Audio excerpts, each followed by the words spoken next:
welcome everyone to TJ and the Grumpy Old Man. I'm your host, TJ, and with me here, as always, is the Grumpy Old Man. They say there's no shame to his game because he's always the same. That's me. And with us here, I'd say co-host, a special member of the show, an integral member of the show, the magnificent Son X. I'm an official member of the show. And that's right. He's the Incredible X. The Incredible X. I thought it was just Son X, the magnificent Son X. I'll go by better than TJ. Fuck. Oh, looky there. And it began. Josh Allen!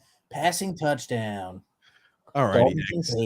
Can you keep it in your pants there, X? No, because I have him on my fantasy team. Jesus Christ. I control myself. If you're new to the channel, welcome. This is a twice a week all sports podcast where we talk anything and everything sports. We talk NFL, we talk NHL, we talk MLB. Oh my God, I sneeze. We talk MLB. You know, it's almost like you guys hear it all the time. Maybe you could have filled in as I was sneezing, but we talk MLB. Yes. Okay, that's fine. That's fine. Nick, put up a real comment real quick. Who is that, Grumpy? X. You mean X? Mr. X. Freedom Fun Adventure says, I guess TJ and the cat are grooming each other. They absolutely were. TJ makes out with his cats. This is a lie. That being said, again, it's a twice a week all sports podcast. We talk anything and everything sports. We go live every Thursday, 9 p.m. Eastern Standard Time, and every Sunday, 8 p.m. Eastern Standard Time. So if you're new to the channel and you like the content, there's a few things that I ask that you do. Make sure to subscribe on YouTube so you don't miss out on any of the further episodes that we put out and any of the further podcasts we put out, and like the video because, hey, when you hit the thumbs up on a video, apparently it helps the algorithm and also gets this fun time of talking sports out to the masses. Out to the masses. For today's episode, we've got quite a few topics to discuss there. It seems like the Michigan cheating scandal. The Michigan cheating scandal is, I'd say, keeps on getting launched more and more into mainstream and more into the public eye. We're going to talk about that, the updates we've heard, the speculation. I tell you, it's starting to run rampant as it always does around this. We're going to talk a little bit about the Yankees apparently are in preliminary trade discussions with the San Diego Padres there for Juan Soto. Wow, oh, wow. We're going to talk about that. We're going to talk also a little bit about the World Series matchup between the Arizona Diamondbacks and the Texas Rangers. Who would have ever thought the Arizona Diamondbacks, who had over 100 losses last year, would be in the World Series the next season? Definitely not I. So we're going to talk about that. We're also going to go ahead and discuss a little bit here. Some players on the move in the NFL, some players making poor decisions in the NFL. The list goes on. We're going to talk about some players in other sports making poor decisions, getting them 41-game suspensions. We're going to talk about that and much, much more today. I think there's nothing better to start talking, I guess, about, or no better topic to start talking about than the World Series. Is it weird, or I actually am really excited to watch this year's World Series? Two teams that have never, the Diamondbacks have won, but Diamondbacks have won. I think they won in 2000. I want to say 2000. They beat the Yanks, right? I think it was in 2001. 2001. The Yankees. When they beat the Yankees. No, 2001. I thought that was the Subway Series, or is that 02? That was 2000. 2000. Okay. That being said, yes, it's, I don't know. It's one to where these two teams are not perennial powerhouses. It's nice to see different teams than the ordinary cast and crew making and punching their ticket into a World Series. That's at least my opinion. Yeah. X, do you have any opinion on baseball at all? Seeming that he used to play, he should have some sort of opinion on baseball. But let's see. I'm happy the Astros lost. I'm pulling for the Rangers since they've never won a World Series before. Honestly, the two teams that I wanted to make it in made it in. I really didn't want the Phillies making it in. So you know what? I'm happy. And actually, I saw something interesting. Since the Phillies won their Super Bowl against the Patriots, they've come short, I think, like every single year of winning a championship. The Eagles. He means the city of Philadelphia. The city of Philadelphia, yeah. Yep. I don't like the city of Philadelphia at all. So hey, trust me, It's a there's no love scum lost. area. I hate Philadelphia. Hate it. Oh man. I've never been there, but the Flyers play there. Hate it. Hate it. Sorry. Oh gosh. Hate the Flyers. Not hate the Eagles. Don't I like will- these teams. I will say this here too. You're happy, obviously, that hey, the Houston Astros, they lost. They got bounced from the postseason. Now, did you It was see funny. Real Dusty quick, I just Baker? wanna- Dusty Baker retired today. Yeah. I mean, they brought him in there after the scandal that they had. I never thought he was much of a manager. Well, Houston's- interesting. I was going to say, interesting fact about him. You know that his kid is the reason why they made the rule where you can't have anybody under 13 as a bat boy, right? I was not aware of that. Yeah, his kid ran out on the field during one of the games, one of the postseason games. Ran out there to go grab a bat when he was like 3 or something like that. I remember him as a player for the Dodgers back in the day, long time ago in the 1970s. He was a pretty good outfielder. Did Dusty Baker ever win a World Series as a manager? I think the Astros won last year, didn't they? Yeah. Oh, Yeah. I'm sorry. That's right. The Astros won last year. That's right. Maybe if you Before scroll the that, picture all the way up, it'll say one World Series title. It says 3 pennants. The other way. Down. There you Okay, go. there it is. 2022 World World Series. Series champion. Look at that.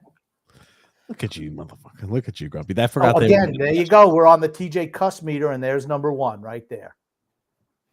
Can you There's one. control yourself, Grumpy? Can you There's control one. yourself today? I know I can. You can't. Obviously. You managed on that list quite a few times yesterday, Grumpy old man, and I know the warden would not be pleased with that. You need to clean up your act, Grumpy. Don't try to deflect your filthy mouth. You need to clean up your act, Grumpy old man. But now, Dusty Baker, okay, that Houston team, right? They're a really damn good team, right? Yep. Is it weird that I remember a lot of Dusty Baker with the Cincinnati Reds? No. And, because how long was he with the Reds? I feel like he was with the Reds for like almost a decade. I honestly don't know, but I mean, he's managed what, five teams? I guess 5 teams. Just looking at the picture, I just never thought he was a great manager. I don't. I mean, I'm glad he won a World Series. Good for him, but Houston's just loaded.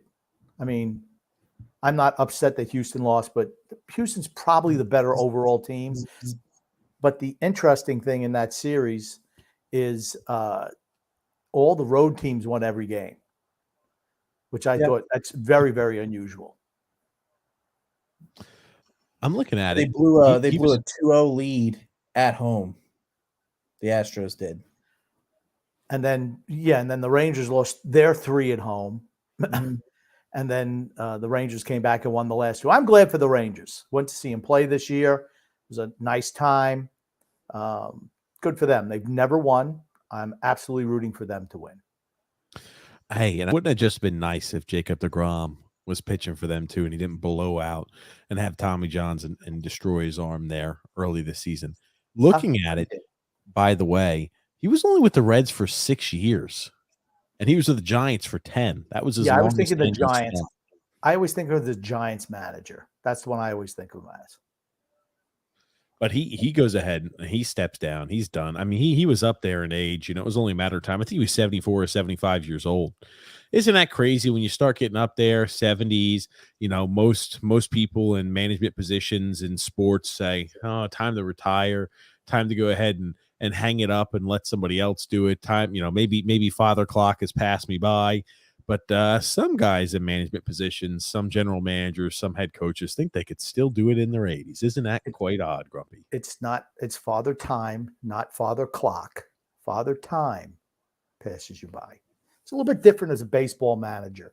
I think you just kind of have to be even keeled. I mean, really, how tough is it to manage a baseball team compared to other sports? It's not like, hey, let's give them the rah-rah speech. Baseball is just kind of a different game. I guess everything's like delegation, but you have to have a commanding presence. That's what I think is important. You have to have respect to the guys. And from everything that we've ever heard, he absolutely had that. Bye-bye, Dusty Baker. Happy trails to you. I was about to say happy trails. I felt like, what's the show? Pardon the interruption. Happy trail, or is it no? Is it it was with Mike Wilbon, and who else was it that did like the happy trails at the end? Tony Kornheiser. There it is. That's right. That's right. My gosh, really ticking the clock back, I feel like, on the ESPN. Back when ESPN used to actually be decent. But yes, the Houston Astros, they lose. You've got here a matchup between the Diamondbacks and the Rangers. Now, Grumpy obviously pulling for the Rangers. Who do we think wins, right? I think the Rangers probably win this World Series, but do you guys have a different opinion on it? I think the Rangers are going to win. I'm not going to lie. After the Diamondbacks beat the Astros, I feel like they're kind of a little not cocky, but, not as focused as they were for that Astros series. Diamondbacks beat the Phillies. Or that's what I meant. Sorry, Diamondbacks beat the Phillies. I just don't think they're as focused because Corbin Carroll spiked the flag in the ground. I did see that. I was like, they've been talking shit on social media, stuff like that. It's just they don't seem focused on the task at hand. I'll say maybe they're just a team that's kind of happy to be there, coming off a 100-loss season the year before. No one expected this. They get I don't know if it was a final wild card, but they only had 86 wins. And they made the playoffs. And kudos to them, right? They came back from being down to the Phillies as well. They have Zach Gallen, who's a good pitcher. It's going to be interesting. I think the better roster overall is Texas. But you know what? In a 7-game series, that really doesn't mean that. It's how do you manage your pitching staff? It's going to be interesting. I think. Go ahead, finish up. I think like I said, I just feel that Texas is going to be the team. I think Aroldis Garcia is really hot right now. He's had 21 RBIs in the playoffs so far.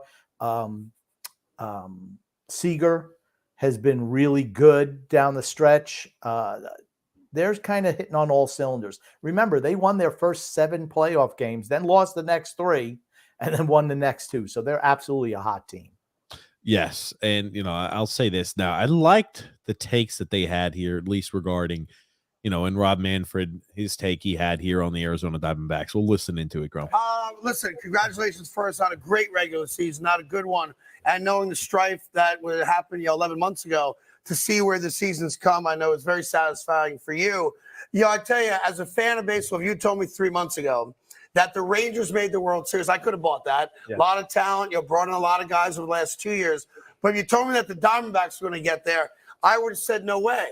I view it, though, as a New York fan, as this is great for baseball because here's a team that 2 years ago lost over 100 games. Yeah, look, and now they're in the World Series, meaning my team can do that too. I hesitate to agree with you, but I think you're right.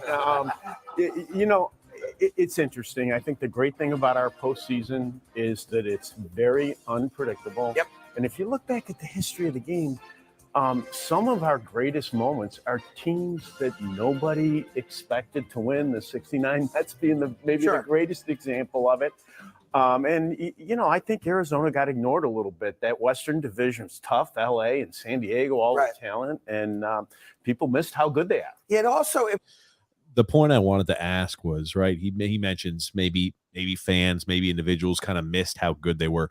Do you think any of the teams they were matching up against maybe kind of overlooked the Arizona Diamondbacks as well? I don't. I think when you get into the playoffs, I think baseball is a different game than other sports. I mean, it's a slower game. It's one-on-one, really. I think anyone who comes in just thinking they're going to beat somebody in baseball, I just think it's different. I mean, you could see that, in basketball or football, you don't, we're going to beat this team. You don't come out with the same energy. Baseball is kind of different like that. And hockey, the same thing. It's like, we can go out there and just, win by the numbers. I just don't think that's the case in baseball. I just did want to say one thing. At the beginning of that clip, did you see that big Jets championship belt that they had? It was like a WWE belt. Yeah, it's like a big championship belt for the Jets. I mean, how much is that worth, you think? $10? I don't know why. It was a nice looking belt. I'm just saying, it's not like the Jets are winning a championship. They probably make them for all teams. Yeah, I know. I'm just saying, it was nice. Okay, fair enough there, Grump. Now, X, do you think the Diamondbacks were overlooked this year? and in the postseason, or no? Do you kind of agree with Grump? I mean, possibly to an extent by certain teams. But I kind of agree with Grump in the fact that it's a little bit different. I mean, a lot of it's based on, pitching matchup and stuff like that. There's a lot of different aspects that go into it, as opposed to like, football. You look at a team, you're like, okay, it's the same guys that are out there all the time. You kind of know whether you can beat them or not. Whereas, oh shit, a pitcher's really hot tonight. You can't hit him. It's really, a little bit different. Really quick there to pivot because Nathan Eovaldi, he's going to be, I think, pitching tonight too. Now, do you remember? I think 5 years ago is what it was. I'm sorry, on Friday. Five years ago today, Eovaldi had that unbelievable game where he pitched. I think it was against the Dodgers, like 16 plus innings. And it's funny, like you talk about one of the iconic moments in World Series history. I think this is right up there, right? I don't remember how many innings he pitched. 16.13. Okay. Yeah, that's pretty good. But the whole thing is, I don't think he won the game. Did he? He didn't finish it, or did he? I don't think. I think he gave up the raw. I don't remember, man. Now you're having me go back. But here's the thing. For Nathan Eovaldi, guy the Yankees had, by the way, didn't think he was good enough. He's a guy who has established himself as a big game pitcher. Yes, and absolutely he is. I mean, you think of big game pitchers throughout your, a little bit different for you guys, but Bob Gibson was a big game pitcher. Whitey Ford, big game pitcher. And in your time, Kurt Schilling, big game pitcher. Pedro Martinez, big game pitcher. I mean, it's just, some guys, when the moment is big, they don't shrink. Madison Bumgarner, really a big game pitcher, right? And, those are the guys who are truly special. And I think he's a notch below that, but he's proven this year because he was hurt this year too. He came back, and when they needed him, he came up big once again. Good for him. I'm sorry. He only pitched the final 6 innings of that game. It went 18 innings. Yeah, okay. I was about to say, I'm trying to do the math in my head. I'm like, there's no way he'd only pitched 68 pitches through 13 innings. I was looking at it again. I remember that game being forever long because was that in LA too? So it was a late start time for the East Coast.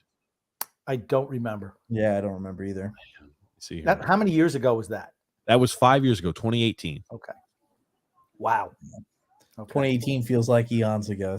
That was wild. The last time I think the Red Sox had a winning record.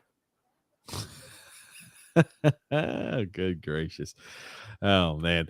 But I saw that. I was like, I do remember that was one hell of an exchange. Now, I do want to talk, an item here. Let me see. Juan Soto, apparently, and the Yanks are in preliminary talks trying to work out a deal. I'm sorry, between the Padres and the Yankees, Grumpy and X. What are your thoughts on this? And I'll be right back. It's a typical Yankees move. They always sign big name players. Well, it would not be a free agent signing. They have to trade for him. Well, I mean, they always acquire big name players. They don't really go after. They go after guys who are proven, I should say. Were you impressed with his performance this year with the Padres, Grump? He absolutely had a bounce back the second half of the year. Wound up hitting 275. He's an on base machine for certain. Sometimes I think he's a little bit too selective at the plate. If it's like you got a guy on first and second, there's an out, and you're drawing walks because hey, I'm going to be real selective at the plate. Sometimes you need your big bats. Let's go for it, right? Yeah. Maybe we'll expand our zone a little bit, drive the ball the other way, do whatever you got to do. He's paid to knock in runs. Yeah. And, I think sometimes he falls into that, just being too selective played. I think he's a tremendous young talent. I just do. And he's a right fielder, right? Yeah. He can play any outfield spot. Oh, but okay. he's probably a corner. Usually right fielder, so. Right. I mean, he's a corner outfielder. Not a problem there. I mean, Judge has played center field too. So I don't think it really matters that much. And, they can rotate those guys at DH. I think the problem with this, I know it's big news, for the Yankee fans, but he's going to cost a pretty penny if you're going to trade for somebody like that.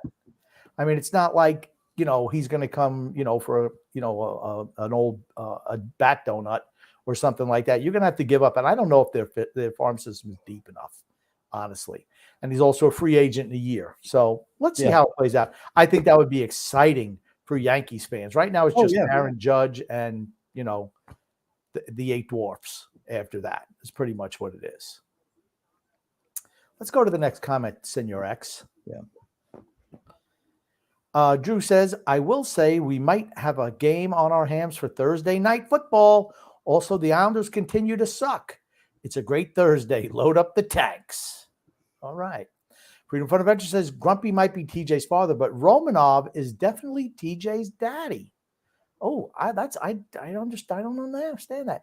David Johnson says, fire Lambert, hire TJ's cat. He does have a couple of wonderful cats. He's nice to one of them, and he's mean to the other, which I don't appreciate. X-Legend, wow. X-Legend says, gentlemen, great Mike Leach segment last pod. Thank you very much, X-Legend. Goon says, on Islanders Never Say Die, TJ introduces Grumpy as an NHL expert and analyst, but isn't he so much more? Music expert, investment advisor, father figure for all of America? He is. But that's too much for TJ to remember. So, and here's the thing. That's right. You got to keep it simple for him. And anytime you rock his boat a little bit, he can get a little testy and tyrannical. Drew says, okay, TJ and X, the memes are sent. Okay, so there are memes on their way. Thank you, Drew. X-Legend is making a lot of comments early. That's not you, is it, X? I don't think so. No, it's not me.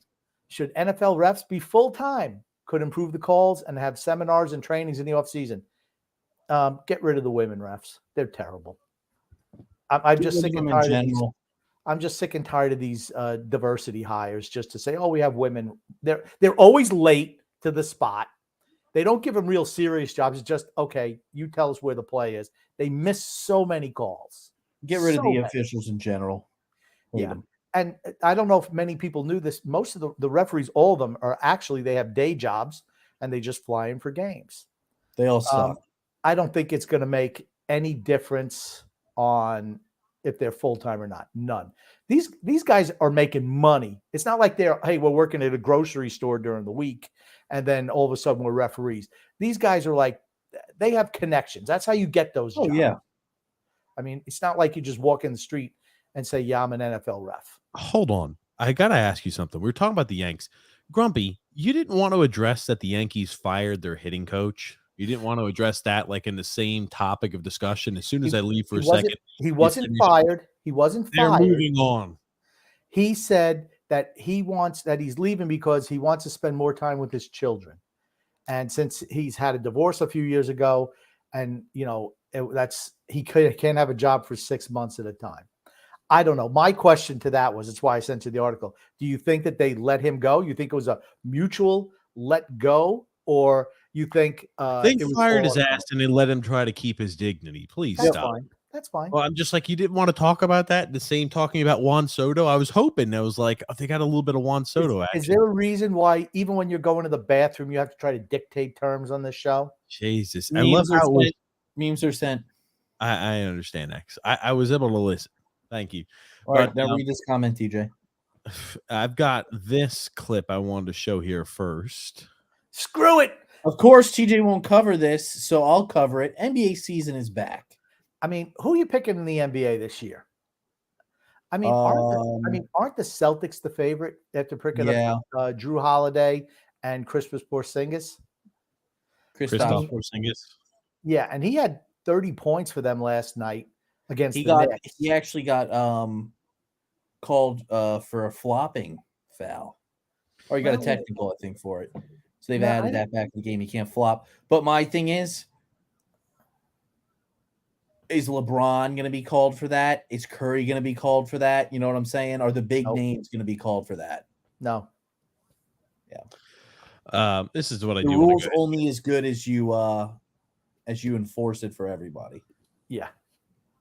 Who would be on or off the table for the Yankees? Well, to be honest with you, not a whole lot is off the table, I don't think, in this one. This would definitely change the narrative around the Yankees coming off a disappointing year where you're looking at this team going into 2024 and you're saying, all right, tell me how it's going to be different. How is it going to be better than 82 and 80? And I think Soto, you can put him in there. He changes a lot of the narrative around this team right now. So I only make this trade if you're planning on signing him long term. I think that's an important piece of it here. But if you think you can do that and have him avoid free agency and bring him in, there's not many guys off the table here. Jason Dominguez, I would say, is on the table for 1 year.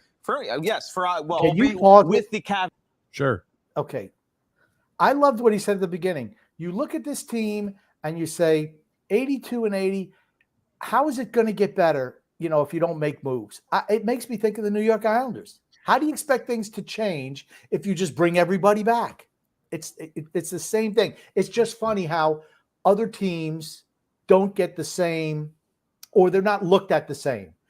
Magically, the general manager of the New York Islanders has some of the fans convinced that bringing back the same thing makes you a better team when everyone's old. But, Yankees fans are different. They want to win. It's about winning to Yankees fans. That's the thing I've always so shocked about. I get it that the Islanders have struggled mightily over the last 2 decades, but I'm like, New York fans expect the most from their teams. They've had a lot of successful franchises, albeit the Yankees, the Mets. I mean, the Jets years ago, the Giants. Think about it, the Giants have won 2 Super Bowls in the last 15 years. Things like that, you think to yourself, I'm like, okay, the expectation is superiority. And it's like, but when you look at certain teams, well, it's just the bigotry of low expectations. Oh, we're not so concerned with how well they perform. Hey, as long as they make the postseason, I'm happy. Well, it's the Blue Bloods who expect victories. The Rangers, the Yankees, the Knicks, and the Giants. I expect the Mets to win games. Okay, but the Mets, it's always, I'm telling you, that's like the blue collar team. The Mets, Islanders, Nets, and what sport did I miss? Jets. Knicks. And the Jets. No, the Knicks are the Blue Bloods. Okay.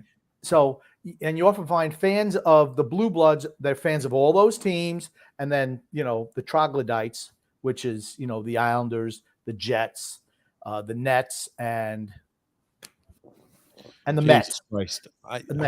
Calm down. There's a lot of teams for me to remember.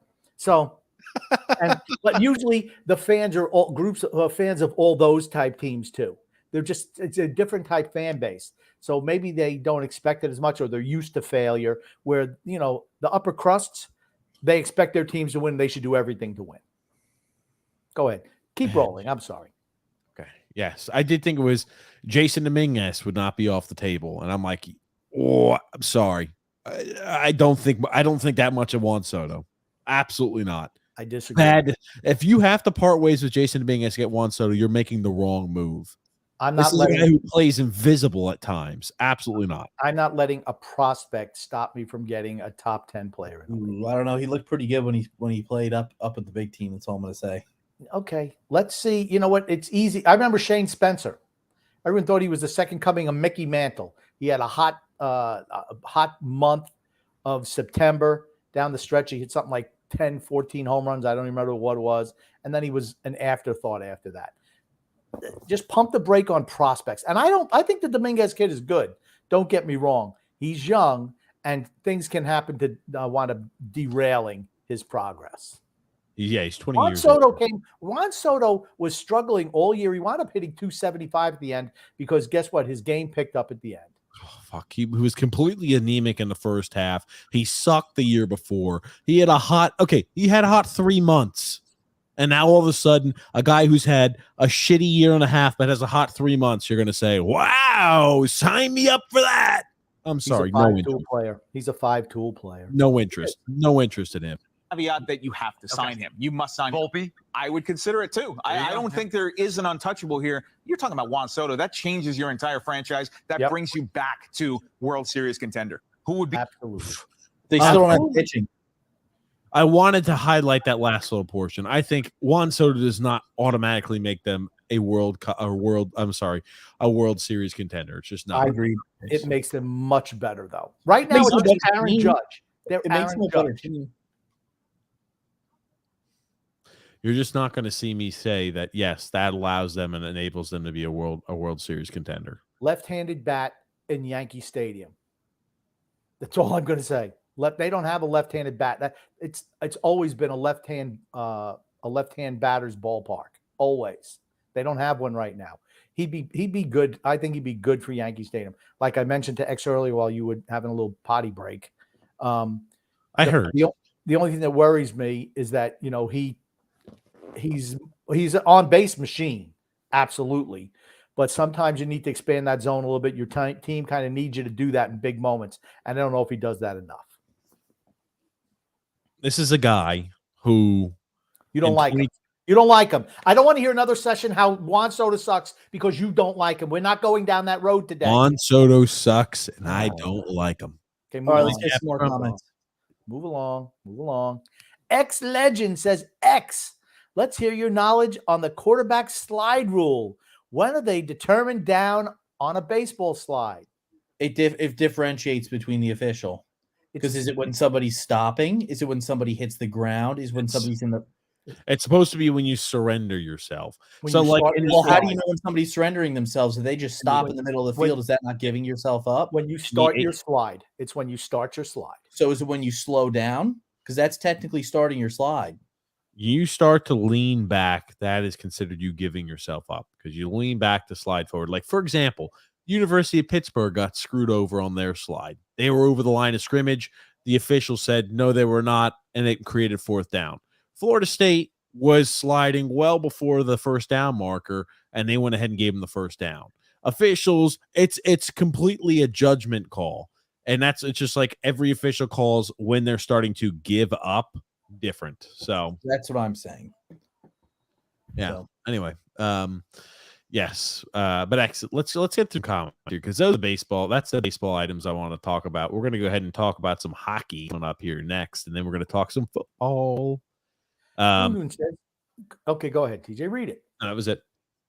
Sweet Lord of the Islanders sucking tonight. Penalties. Is there anything else we can do that can be done? Or are they like a hot dog without a bun? No, I think they're winning tonight. They are now. Yeah, I tell you, I don't know if you just saw what Matty B did, but he definitely tried to sell like a high stick. They gave him a hooking call. I don't know. Matty B, he should have learned from his past. You can't be trying to sell penalties because the amount of grace you get is so limited. You've had the reputation before in the past of being a guy who tries to oversell calls. And I thought that was a blatant oversell where he's like, he's reaching towards his face when there was a stick around his stomach. I mean, we've talked about it on the Islanders Never Say Die podcast for a number of years, where when he was first getting those calls, I said he has to watch out. Yep. I called that a year and a half before the officials started saying, we're not going to call those on you. And then what happens is you don't even get legitimate penalties called against you. So he has to be careful with that. Well, so yeah, exactly. I don't want to see it go back to a point where he's using up the grace and the favor that they give him, and they're looking back on it and saying, okay, we're sending this to the league, we're sending that to the league, and consistently it's Matt Barzal who's trying to sell a penalty. You don't want to see that where he gets massacred on the ice and then nothing gets called in his favor when it should. Freedom Fun Adventure says, TJ, while you are literally correct, it is never okay to call your father a mofo. Exactly. I'm correct. Thank you. What a loser. What a loser. Joseph C. said, sadly, Buck Showalter will go down as the best manager to win a World Series. To never win a World Series. Okay, gotcha. To never win a World Series. 4-time Manager of the Year award and no ring to show for it. Yep. Sad but true. Joseph C. said, did you guys see Shane Pinto was suspended 41 games for gambling, by the way? Perfect. I think that's a good segue into that topic of discussion. Do you remember? Oh, man, every time they keep waiting on Shane Pinto, the AAV is going to count. It's going to be accelerated. Oh, how are they going to get it done? How are they going to sign Shane Pinto? Please remove the comment, X. But how are they going to sign Shane Pinto? You remember that was the big topic of discussion. Well, they stopped negotiations apparently because they started to review what was going on with this gambling. Now, Grumpy and X, did you have a chance to actually read what happened in this case or no? I did not. Why don't you update everyone on this? So he's been suspended for gambling, but it was not on any NHL games. Seems kind of unfair, doesn't it? I don't know what he was gambling on. Now, here's the thing. Shane Pinto said he takes full responsibility for his actions, blah, blah, blah, blah, blah. The NHLPA didn't say, whoa, and throw their hands up like this is egregious. I wonder what's happening. I really wonder what's happening. It was confirmed, though, no gambling on NHL games. Do you think maybe it's the fact that they can't get him signed because of salary cap and the league helped him out by saying, well, we're going to suspend him? No. You know what I think it is? I think it's the fact that the NHL is not working hand in hand with DraftKings. Therefore, they don't allow their players to bet on games of any kind. I'm really confused, though. Like, I don't know. That is just so odd. Banned for gambling on sports, but not the sport he plays. Yeah, he shouldn't have been suspended for that. I would think that a lot of NHL athletes could get popped for that. I just think there's something more to it than we know. Because if that's the case, then any form of gambling, period, you should be popped. And I don't even know if that's a rule. So if you go on a penny slot and play that in Vegas, you should get popped for that. Then Dude, now this is by Frank Savali. Is that you pronounce his name, Grumpy? I can't see it. Frank Savali, the guy on Twitter. No, okay, I'll zoom in anyway because I'll read the comments here. I'll read the little portion here that we're looking for. So they said Valley is his name. Sarah Valley. Thank you. In a statement, the NHL said the league's investigation found no evidence that Pinto made any wagers on NHL games. What? I'm confused. And then, but look at the next line. They also said the matter is now closed, and absent new information, will have no further comment on the situation. What is this? You just suspend a guy and you don't tell us really. Oh, gambling. Well, what did he gamble on? You got to give the people something more than that. Something is not right. Yeah, I don't know what's going on. Phil said the entire thing stinks. He texted me today. He's like, he's like, the entire thing stinks. I don't know. It seems a little fishy. It smells a little fishy where you're saying think they're withholding information. For certain. What do you mean are they withholding? They're not telling us anything. They're just saying he didn't gamble on any NHL games, whether it was his team against his team. He didn't gamble on any games for the sport he plays, but he was gambling on something. Was he gambling on like cockfighting or something like that? Was he gambling on what was he gambling on? It's got to be something really egregious. That was dog fighting, like Michael Vick. I couldn't imagine a guy in Ottawa having a dog fighting ring, but go ahead, Grump. Well, that was the first thing I thought were those two. But then, sources said that the investigation sent around a sweep of gambling partners that revealed a Pinto connection to a third-party bettor. So maybe, what does that even mean? He was giving somebody information. He was giving somebody information who was betting on things. That's about the most I can make of that. But it's so vague. It's so vague. Yeah, he was like, he just like, I take full responsibility. I apologize to the team, the fans, etc. It's just weird. The NHLPA said they're not appealing the 41-game suspension either. So I'm just kind of like, I'm really unsure. Yeah, really unsure about this. And the fact that they're not going to give us anything additionally, I don't know. I wonder really what happened, because it's either going to result in the NHL getting absolutely massacred because it was it was an overreach, or it's going to be like a holy crap, that's something we haven't seen before. I just find it funny once again how hypocritical it is that these sports leagues are taking billions of dollars from sports gambling and they're cracking down on players this severe. It's just hypocritical, isn't it? First of all, everyone knows I've certainly been against all these sports leagues taking money from gamblers or from, DraftKings or, wherever. Yeah, the Islanders Never Say Die podcast is the only person who could take money from gambling. But we have no impact on the game. That's That's the difference. Where you're taking the money because you can. Then, NFL, they want to put gambling kiosks in stadiums. Yep. And then if one of their players goes up to a kiosk and bets, he gets suspended. I have never liked that. I just think it's so hypocritical. I don't like it. Never have. I'm curious if over time they're going to tell us more what actually has happened. That's what I'm really. I don't know, X. They're not just going to leave you in the dark like that. Because people are going to ask.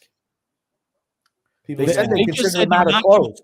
The matter's closed, and no new evidence is going to change their opinions. They're not going to address anything else. No, they said unless there's new evidence, they're not going to further comment on it.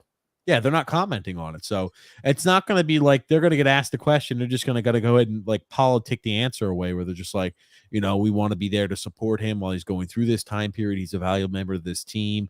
And, he's sorry for his actions. And we want to make sure that he's ready to go for the second half of the season. That's the type of response you're going to get. That's just the type of response you're going to get. Okay. That's simple. Anyway, X, what other comments do we have there? Let's get some here. Gungu says, Son X, a while back, Grumpy called TJ a tyrannical bastard. Was that a bit too strong? Should I bang my gong? Spot on. That is a lot too strong. I think I'm such a I'd say amicable person. Not a tyrannical bastard. X Legend says, interesting stat about NCAA football from the past weekend. 3 FBS teams won while not scoring an offensive touchdown. Has not happened once before this past weekend. 0-47. I think that's Washington. I don't know. Washington, Minnesota, Nevada. I don't know. Yep. 15 fourth quarter comeback wins as well. Now, did you see? Let me ask you this: did you guys see on Saturday? We didn't talk about it Sunday night because of everything else. Did you see them take away the punt return for touchdown for Iowa? I did not. No. Jesus, my God, you guys are living on the rock. Let me pull that up. Now, this kind of ties into it. That Iowa is a team, they were undefeated at the time period. And let me put it like this. The entire way that everything transpired was very, I'd say, there's a lot of skepticism around that. And they talk about the integrity of the sport, the integrity of everything. I don't know. I don't think there's any integrity in sports at all. I just don't believe it. I'll let you watch. I think they got cheated out of the game. I'll let you watch and make your determination. And I'll kind of explain what happened as well. This is the scene here. There's 1 minute and 41 seconds left. Iowa is down by 2 points to Minnesota. Minnesota's punting the ball away. Steps up to the 5. High end over at front. Eugene not going to touch it. Until now. Little spin. Down the sideline. Gets some space. Here he comes. Cooper Eugene cuts it back. 25. He's got a chance.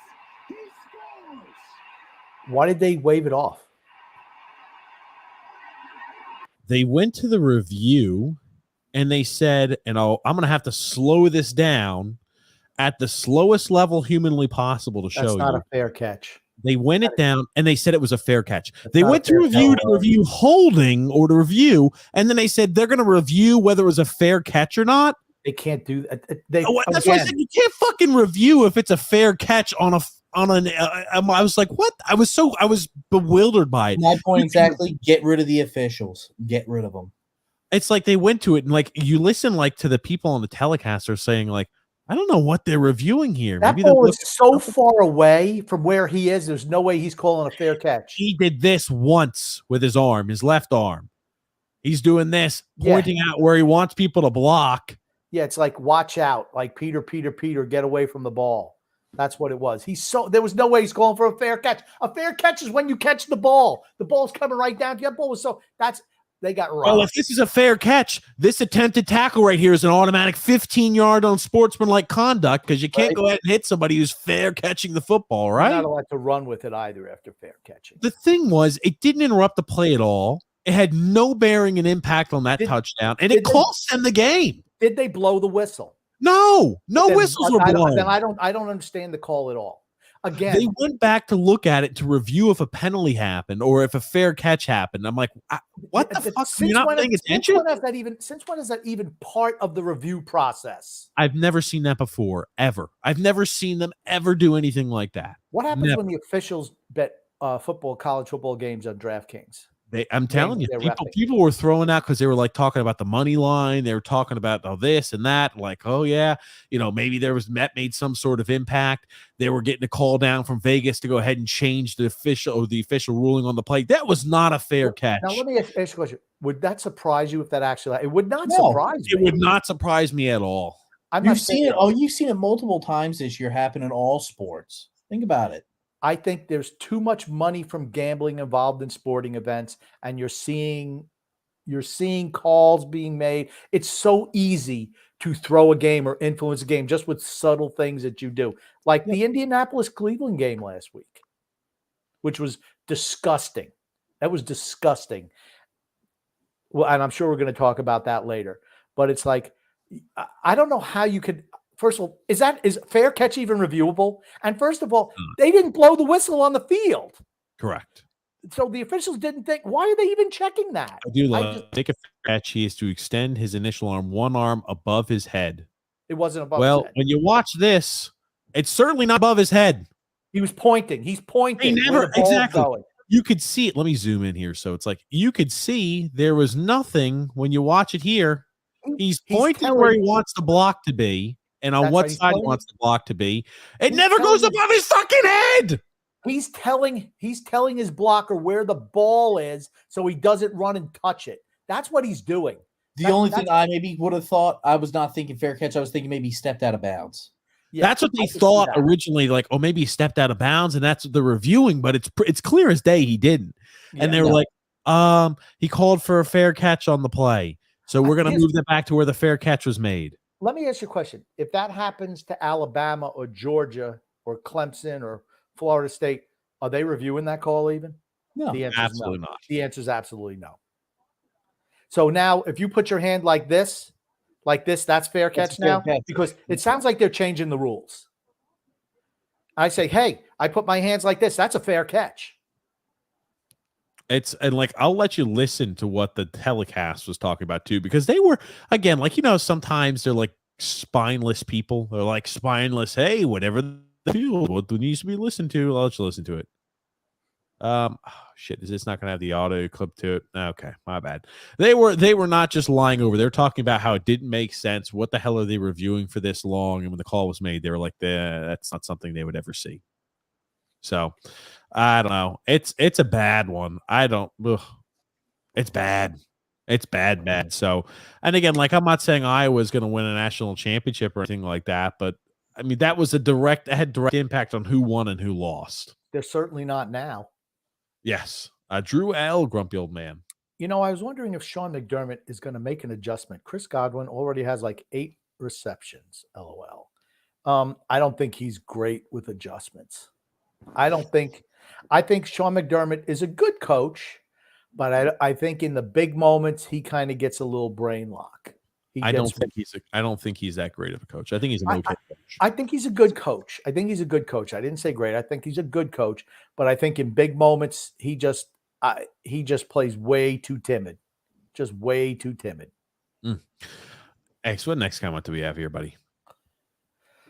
X Legend said, have you guys seen Special Forces World's Toughest Test on Fox with Mike Piazza, Des Bryant, Dwight Howard, Danny Amendola? Good watch. I have not seen it. I've heard about it. I have not seen it. You know what it tells me? Those guys need the money. Did you see? Yes. Did you see what happened to Dwight Howard, grumpy old man? Did not.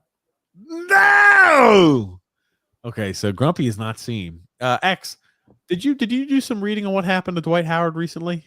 I did. A lot of his injuries are starting to make sense now. Dwight Howard, there was a claim. I'll pull this up here. It doesn't look good for Dwight. Here's the thing. It looks like Dwight. I don't even know how to broach the topic. I don't even know if we should mention this around Grumpy because. Is he still playing in China? Is he still playing in China? I don't think he's playing anywhere. Playing with something. I don't know Oh, if he's man. playing in China anymore, but he's playing with something. Okay. He it came out that he's probably a homosexual, and he's like was defending like he was having like threesomes with other guys. And it's like, people are now doing a lot of like the memes they're flowing around are quite insane because like they're zooming in on like, oh, back in 2008 he had a gluteal injury, and like now they're talking about like so it's like it's a real odd topic to discuss. A lot of knee injuries, lower back injuries, rectal pain. Yep. So it's like you're seeing a lot of those type of memes going around. Now here's the thing. But there were rumors going around that he's been gay for quite a while. Here's the thing. There was there were a rumors about lawsuit against him, and the lawyer came back and they did not deny any of those items. They denied certain things that were accused against him, but said that the relations they had with another man and another man additionally were all consensual. So I didn't do too much digging into it. I'm like, I really don't want to know about this guy's personal life. If you want to have sex with guys, that's fine. I didn't want to do too much digging, but it's going to be an internet meme, I feel like, for quite some time. So, but it still didn't affect Dwight Howard. I mean, you think about it. Dwight Howard had years where he was, dominant, best center in all basketball. Couldn't close a deal, though. A lot of basketball players who can't close a deal. A little soft at the end. Grumpy. Oh man. But Did you say he was going hard in the paint, Grump? Yeah, he didn't go hard in the paint. God, like his blockouts were a little weak. Oh my God, they're doing all of these memes where they're trying to shit on this guy's daily. Can we see some? I bet I don't laugh at any of them. Let's see. And the person that he Grumpy, I really want to be cautious because Grumpy's. I promise not to say hardly anything. Okay, let's listen. This is Dwight Howard talking about the situation. Y'all can stop with the nonsense. Worry about all this bull crap. Mind your business. Well, they say you going on dates with dudes, bro. Why the hell do you or anybody care who the hell I spend my time with? That's the problem with y'all people. Y'all worried about who people spend their time with. Whatever I'm doing in my bedroom is my damn business. Whatever you doing in your bedroom, it's your damn business. That ain't for everybody. That's true. Everybody don't need to know. You ain't got to say anything about what you're doing in your fucking house. It's your house. You ain't got to explain that to nobody. No matter what they say. They can say anything. Who gives two shits? Y'all too damn nosy, worried about what I'm doing in my bed. Hell. The people who know what's going on in my bed, they know what the hell going on with my bed and what the hell I do in it. Ain't for everybody on the internet. That ain't for no blogs. That ain't for no websites. I don't got to tell nobody where I put my wood at. I want to get to it. When he was saying stuff like that, I don't need to know where I put my wood at. I don't know. It's the message behind this is absolutely correct, though. Yeah, and he's not lying. Yep. Nobody cares. Nobody should. I don't even. I think it's the verbiage that he uses. Oh, what is that? Oh God! It says Dwight Howard's homies when they're interrogating about him. Oh God! So it's like the memes. Who's Logan, and what do you know about him? All I can tell you, sir, is that he's gay. Gay. Who's Logan?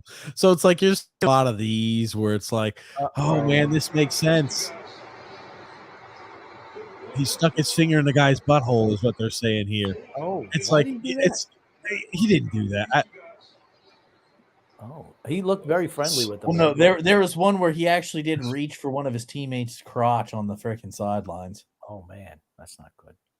So it's I don't know. He's right though. I will say the only reason that this came up is because of the lawsuit and like people who do have way too much time on their hands. Well, how did this become a big revelation?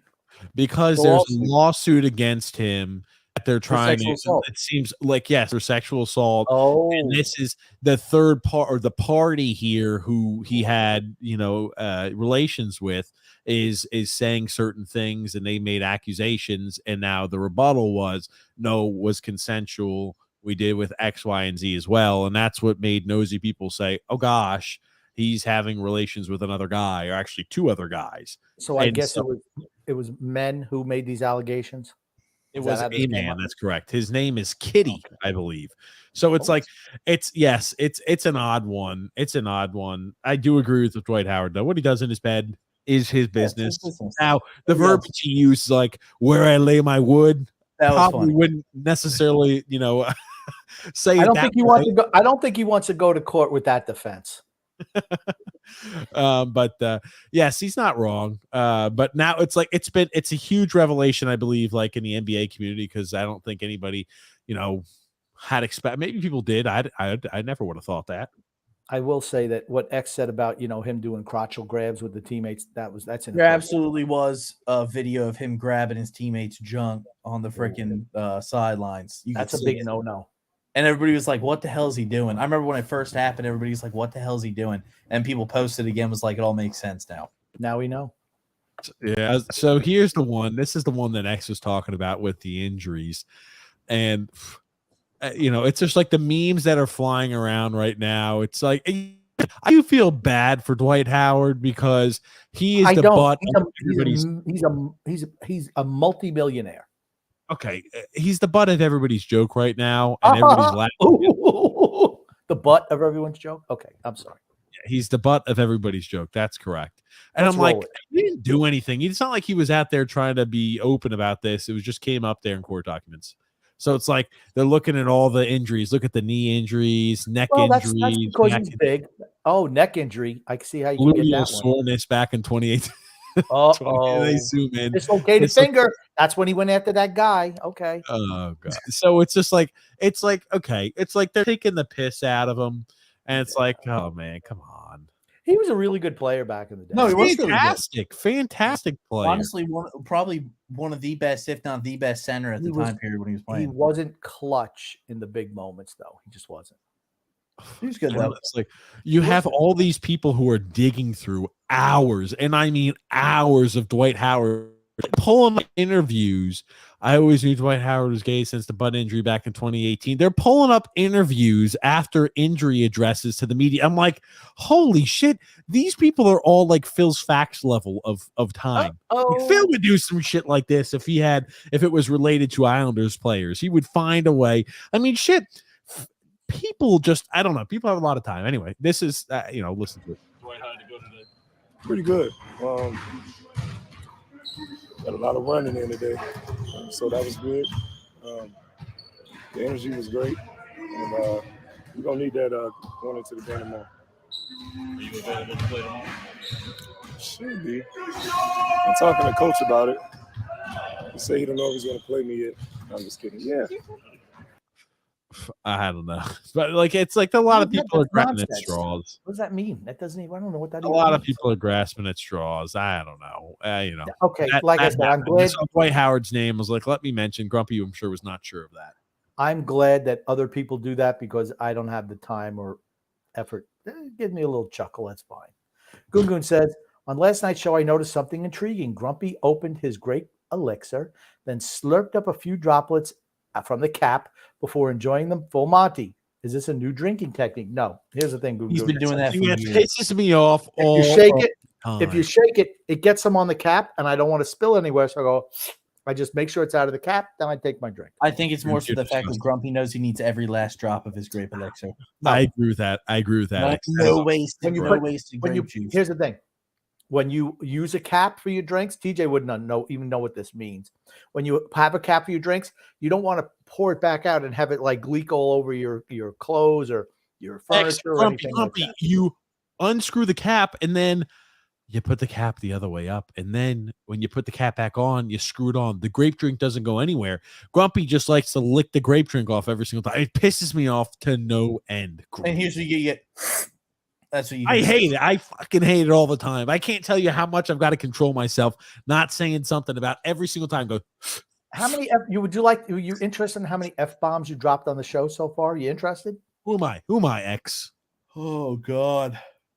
Joseph C says WWE sells for like $500, I think. Craig Carton, the host, is a big Jets fan, used to work for WFEN with Boomer Esiason before he was sent to prison for stealing millions of dollars in a Ponzi scheme. I don't think it was millions, but he did go away for doing that. Absolutely. Nice that he got out of prison and was able to get another gig, though. You serve your time. You should be, you get another shot. I don't think he'll ever do that again. It was a ticket scam that he was running. What are the comments we have here, X? Let's get caught up on comments here. X Legend.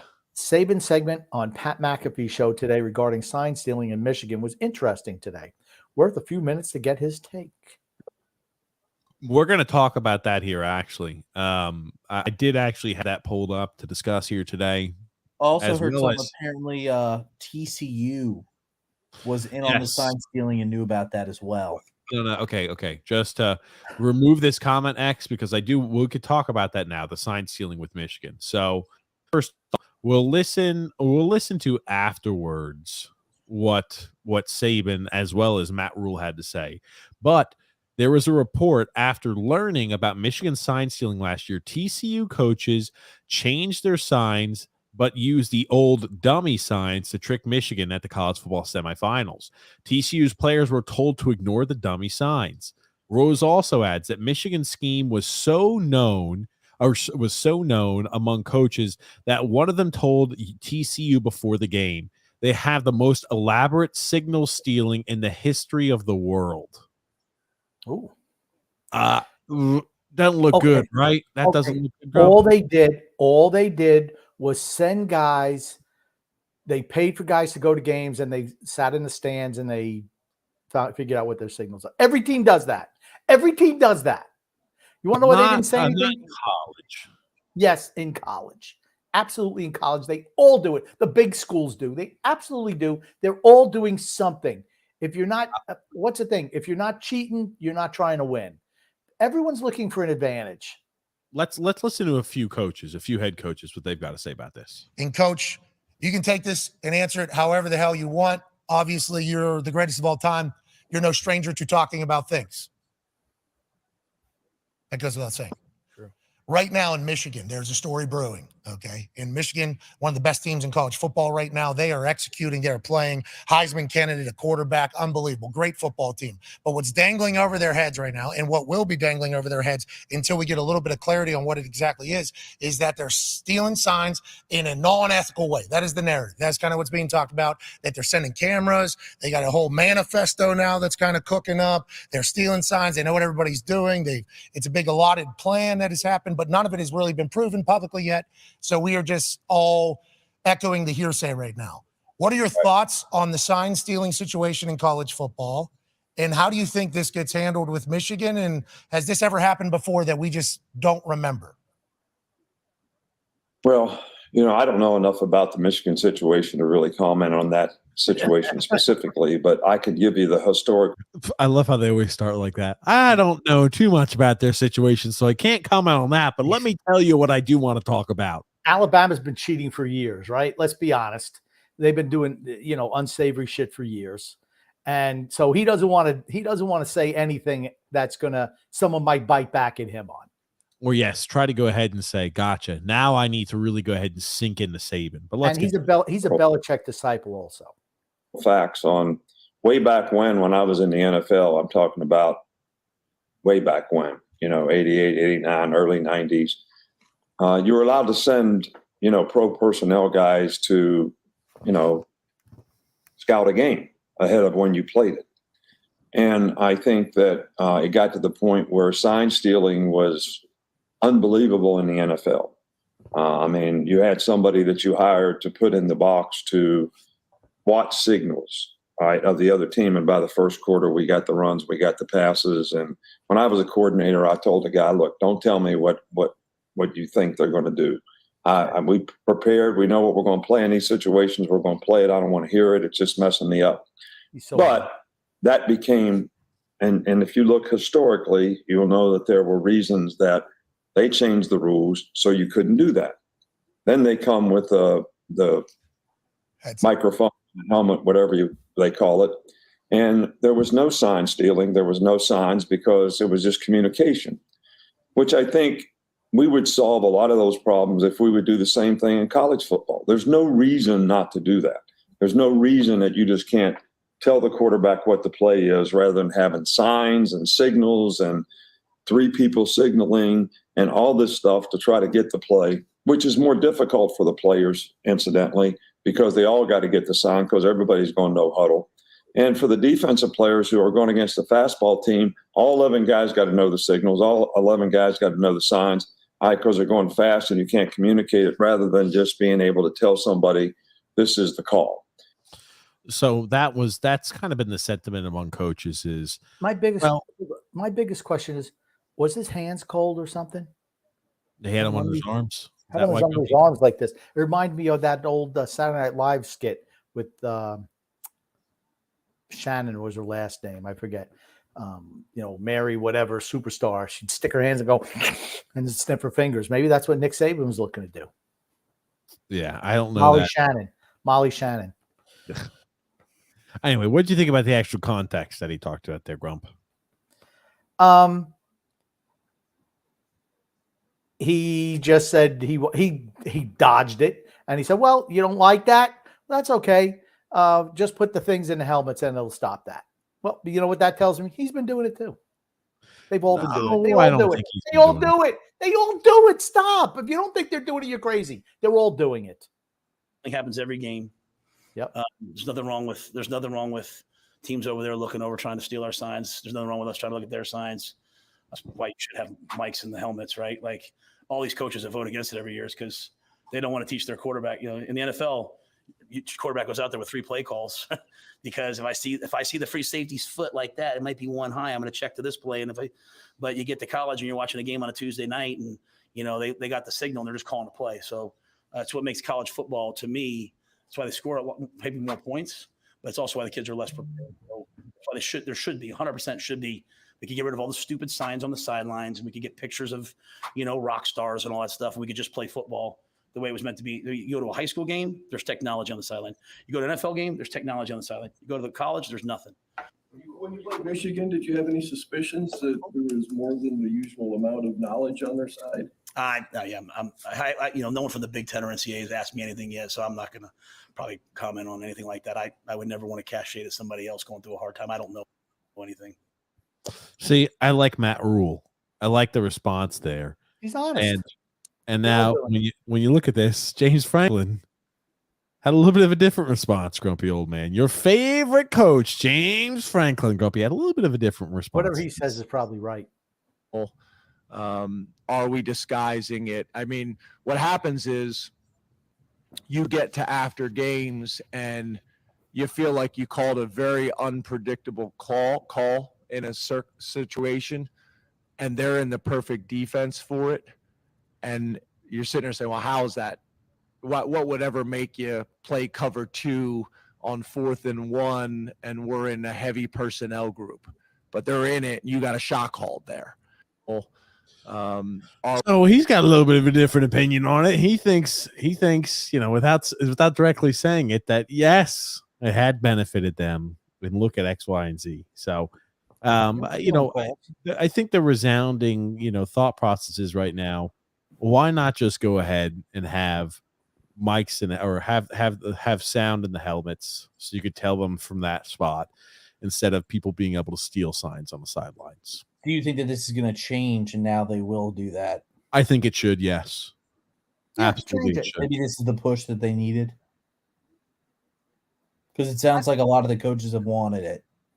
But the league but some coaches vote against it. Here's the I'm thing. sure the coaches who abuse the ability to steal other teams' signs are not voting for not voting for sound and helmets. I'm sure we have an advantage. Maybe they are too busy collecting enough money where they don't want to invest in technology if it might cost them some money.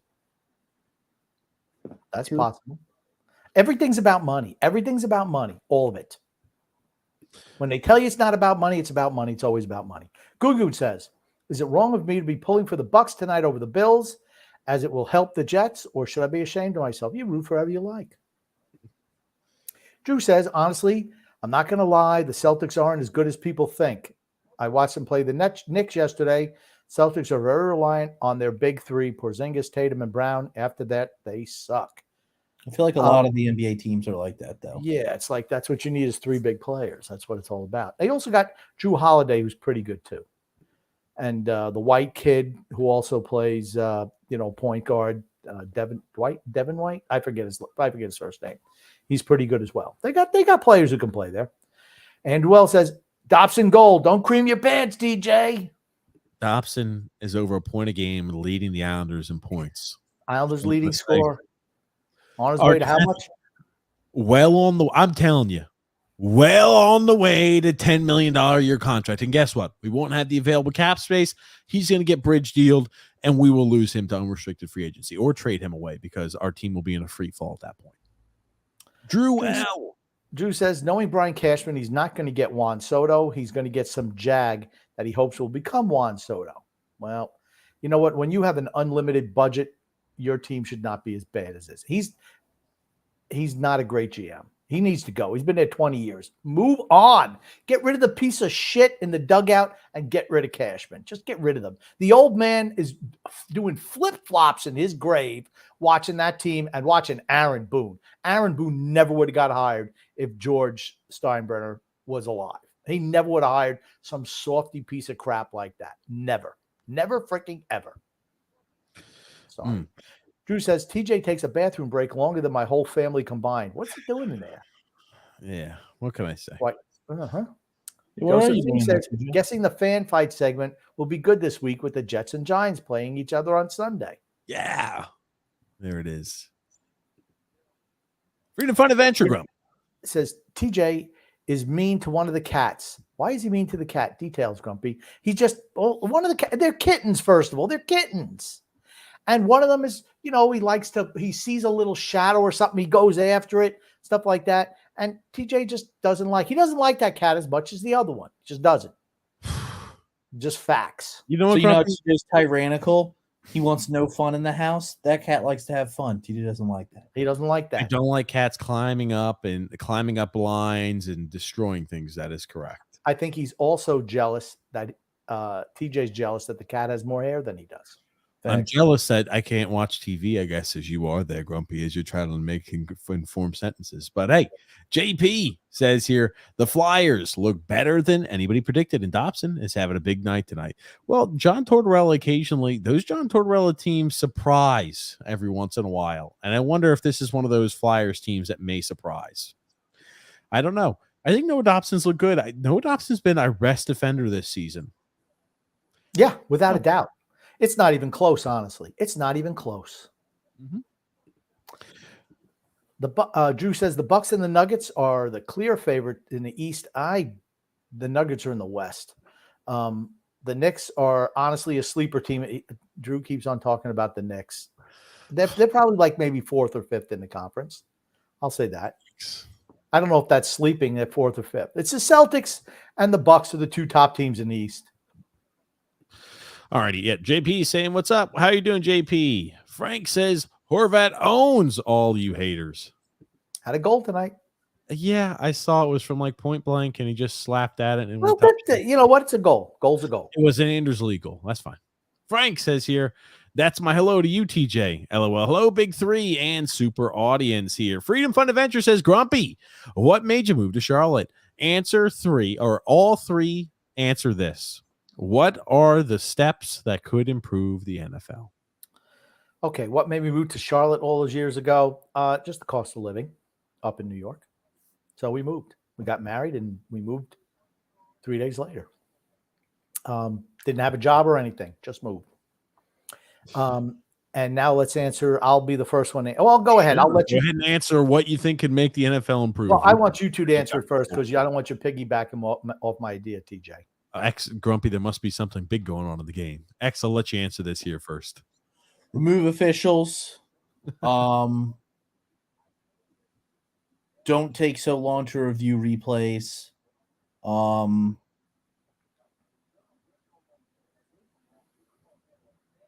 hitting, more hitting. Bring back the good old days. Bring back the good old days. Especially on quarterbacks. I think as soon as a quarterback leaves the pocket, he should die. You're a runner at that point in time. You Even if you're in the backfield, even if you're rolling out, as soon as you leave that pocket, like you used to be back in the day, you should be able to get hammered. Don't leave the pocket. Whimper down. If you're not a professional, you can't take a hit like everybody else out there on that field. Then don't do it. Don't do it is right. Yep. So, but they don't want to see quarterbacks get hurt. Oh, you're not going to see less scoring. It's not going to be as entertaining. Cash cows. Go ahead. What's your second one? Oh, I gave you my 3. He said 3. I gave you my 3. Oh, okay. Oh, all 3 answer this. They're talking about us all answering. What I gave you 3 though. You're so good, X. TJ couldn't come up with 3. Okay, here are the things. Okay, so you're just gonna jump. Okay, I guess you're going, and I'm Well, going. do you have any more? I haven't said anything, damn it, Grump. I was about to address it, but you just got impatient. So maybe it's at a TV timeout. So Grumpy wants to answer the question. I'm gonna just lay it out to you real simple. What would make the NFL better? Tell me. You don't televise the games anymore, so Grumpy has to pay attention to the podcast. Oh, good one, X. I'd be fine with that to help Grumpy focus. X looks like he's an airplane spotter when he's on the show. Trust me. He sits there and watches all the time. That's why he can barely even pop up the comments every once in a while. Like Ralph Crandon. You know what? I gotta keep the fan base updated with what's going on with the game. Like Ralph Crandon on The Honeymooners, when he hurt his back, he's like, "Oh, how do I look? Look like an airplane spotter." He's looking up because of his back. Go ahead, TJ. Give us your input here. I do agree. If they had a shorter time period for review, that would be fantastic. Okay, something I think is important. They have trackers in the footballs already, but they are only accurate within a 6-inch radius. There should be no more the officials trying to determine the spot when it's a spot situation where they're trying to get a first down or score a touchdown. That should never happen anymore. It should all be where you know exactly, and I mean exactly where that football is, and you should be able to tell with the chains if that's a first down or not. Think about tennis. When you're hitting the ball, that thing is flying 100 miles an hour. They have the technology to go whoop, and they flip the screen over and they say that was in or that was out. You're trying to tell me football can't figure out with a perfect degree of a perfect degree of science to say that was a first down or no, it wasn't? That's ridiculous in my opinion. Number 2, when officials make shitty calls, there has to be retribution for that. There has to be some sort of punishment. Simple as that. You can't let guys make continual mistakes and screw up and just say, hey, do better next time. But again, that's what happens. The officials have their they have their union that allows them pretty much to be hideous on the field and get no sort of reprimand. That's 2. You have a third one? That's it. You turn, Grump. That's fine. Grumpy. First of all, more practice. You need to relax the restrictions on practice. I think you're allowed 2 full padded practices in season. That's why the play is so sloppy. Everything's basically a glorified walkthrough, right? That's why you're seeing sloppy play on the field all the time. Let the guys hit. 4-game preseason. I'm not saying the 4-game preseason. I'm just saying they need to have more contact during the season for practice. That's how you get better, is by doing it. That's number 1. Number 2, which has been a common refrain, 30-second review for any of the ridiculous review. You can't take what X said. You got to come up with something new, Grumpy. 30 seconds. 30 seconds. And number 3 is get rid of the girl referees. They suck. There's my 3. All right. That really is the third. How about the old fat ones that can barely even make their way up and down the field? Can we get rid of those? Better than those girls? Don't worry. I made mine just a lump total. Get rid of them all in general. That's what I said. Joseph C says, funny how Knicks fans expect to win anything when they haven't won an NBA title since 1973. That's true. Ow. Damn. Drew L says here, gosh, I'm pissed. I wish Varlamov was in net tonight. The Islanders would be down like 10-2 if Sorokin wasn't in net. He came up with quite a few big saves. Ottawa started pouring on the shots in the second and the third period. They outplayed us. If Sorokin doesn't play like a Vezina trophy winner every night, we're going to lose a lot of games. He's the reason why we win, and him and Noah Dobson are the reason why we win games. TJ hating on really good players again, I guess, talking about Juan Soto. Gungun says here, just what the Yankees need. Another slugger that strikes out a lot. Isn't Giancarlo Stanton enough of this foolishness? Yeah, Giancarlo Stanton hits less than 200. Juan Soto is a good hitter. He walks a lot. Stanton doesn't walk a lot. He's just swinging for the fences all the time. There's no comparison between those two players, just none. Freedom Fun Adventure says, Grumpy and X, why does TJ pick out different players and then have a ton of hate for him? Does he fixate on people in his personal life too? Road raging? Absolutely, he's a road rager. Yeah, he's a road rager. For Really certain. bad. Now, I'm not saying he drives at people, even though he almost ran someone over last week. He sounds like a sailor mouth though in the car. He does. He's He's driving. it's, You can it's- tell it's- when he's driving. Yeah, you could tell. It's like, come on. So the answer, I guess, to answer your question, I have hate, and I think all my hate is justified for the players I dislike. I have It's disdain. irrational. It's irrational. It's proven in science and statistics there, Grumpy. Frank says here, I don't want to talk about the Yankees. Screw them. Drew L says here, yeah, it's going to be one of those games there where Stephon Diggs is going to cry like a baby despite Buffalo destroying Tampa's defense. That's the modern day diva wide receivers for you. Jackson Tuttle. Tuttle. Thank you. Had a nice time, Jackson. I think it's the first time we've seen you comment.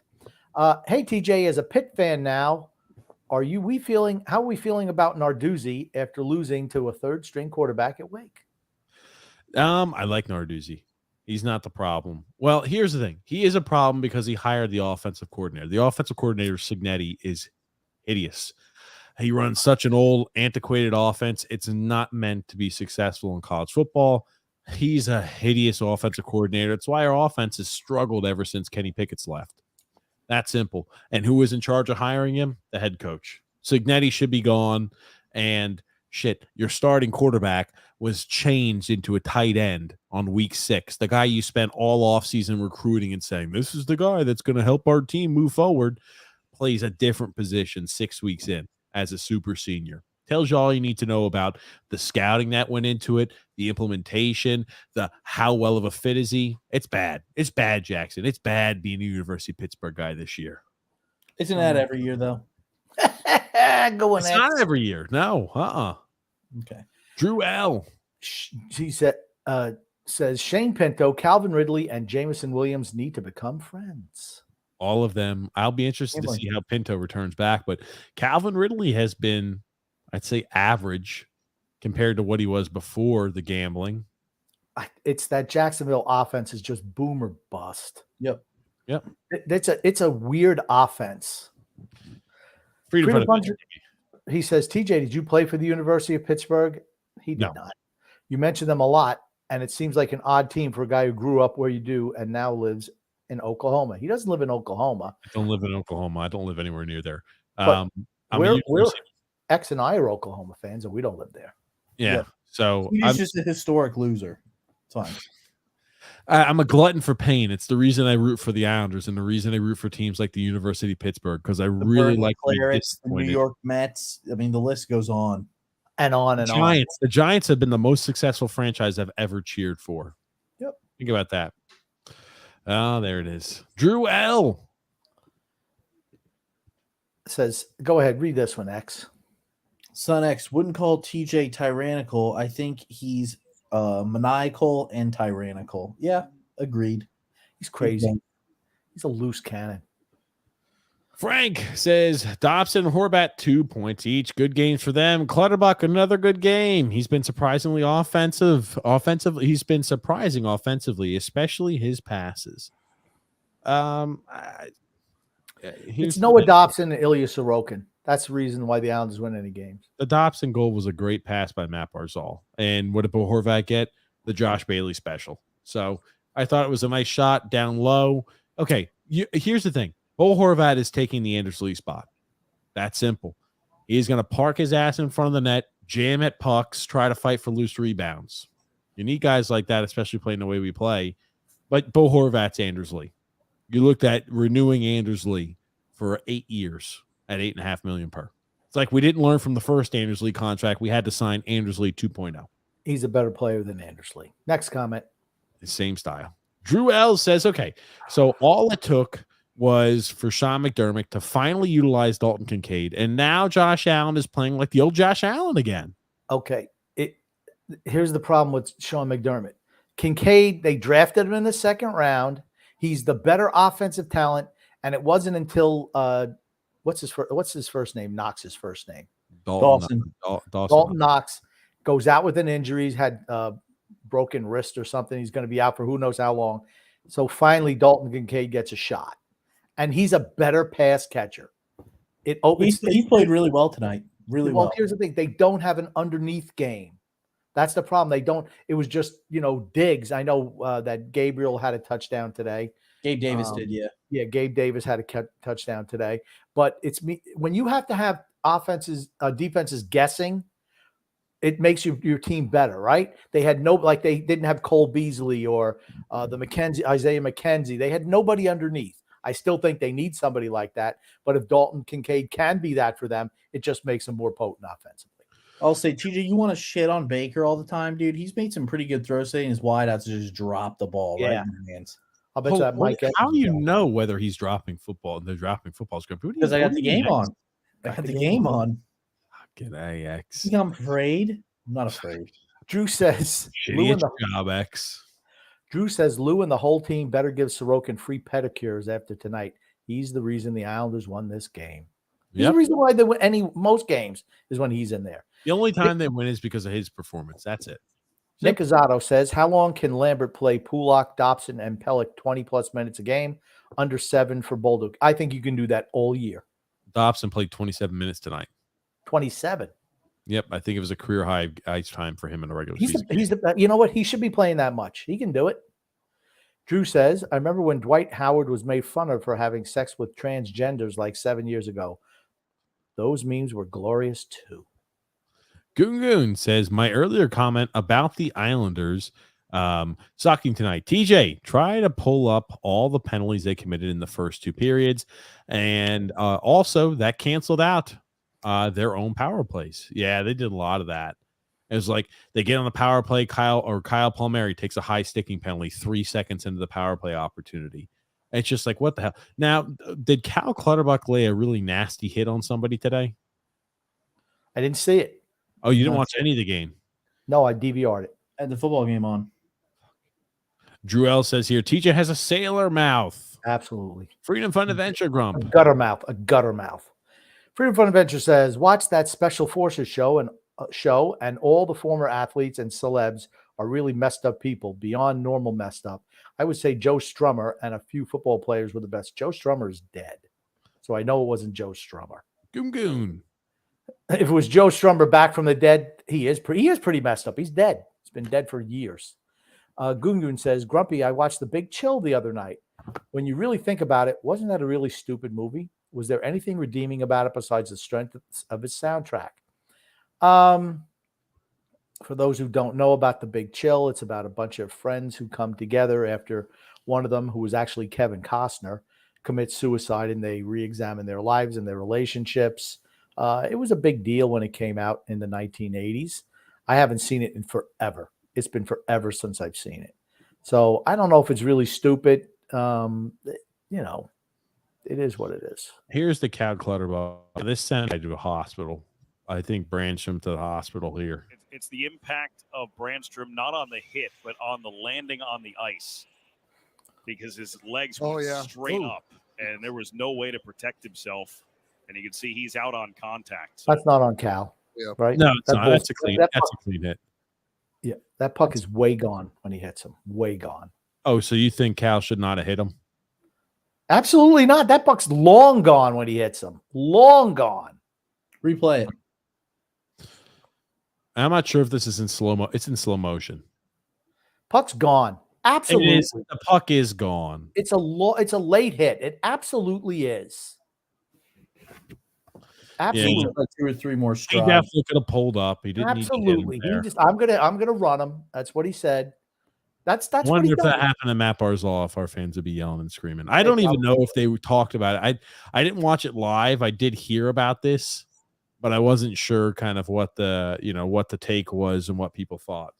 Like I said, just call it for what it is. It's a late hit. He absolutely took that puck is gone. It's gone. Right now, it's off his stick, and look at how many strides he takes. 1. That puck's gone. It's gone. He doesn't need to hit him. Look at where he winds up hitting him. It's on the blue line where the puck is gone. I mean, he's halfway in the zone and he gets hit. Yeah, that's a late hit. Absolutely, it's a late hit. Absolutely, it is. I wonder if I don't. It's not like a violent hit, but it's definitely a late hit, right? It's a late hit. He should have got a penalty for it. I'm not saying it was a dirty. It was a late hit. I didn't say it was dirty. Maybe he but did it was receive a late. penalty. I don't remember. I kind of was in and out during the second period. James F says, "Why is it that the Rangers have a choice of which channel to watch? MSG channel or the Visitors channel on every game on my NHL package." Most are like that. You can get at most all games. If you do get like NHL Center Ice, you'll see the, like the Rangers feed, and let's say they're playing not the Canadian team so much, but you'll see like if they're playing Columbus, you'll see the Columbus feed and the Rangers feed. That's why you can watch whoever you want. To give you a few updates, Boston lost their first game this season in overtime to the Ducks. Anaheim. Hey, so they're 6-0-1. Hey, man, 50-50 chance maybe they make the postseason this year. Hurricanes won 3-2. The Penguins beat the Colorado Avalanche 4-0. Wow. Who's in goal? I don't think it was Jari, was it? Tristan Jari, 31 save shutout. He sucks. I'm telling you, Jari has really good games or really shitty games. There's no in between.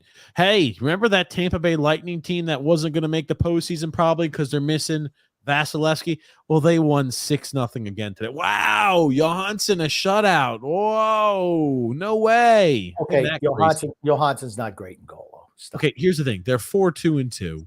They're a team that's making the freaking playoffs. It's just like I just loved how we played that little charade earlier on. I don't know if this team's going to make it, but the Islanders, they're so much improved. The Islanders beat a consistent non-playoff caliber team in the Ottawa Senators. Sorokin beat him. That's correct. He did. Drew says, why does Nick Saban sound exactly like Bill Belichick? He's his protege. Yep. Frank, grumpy old man.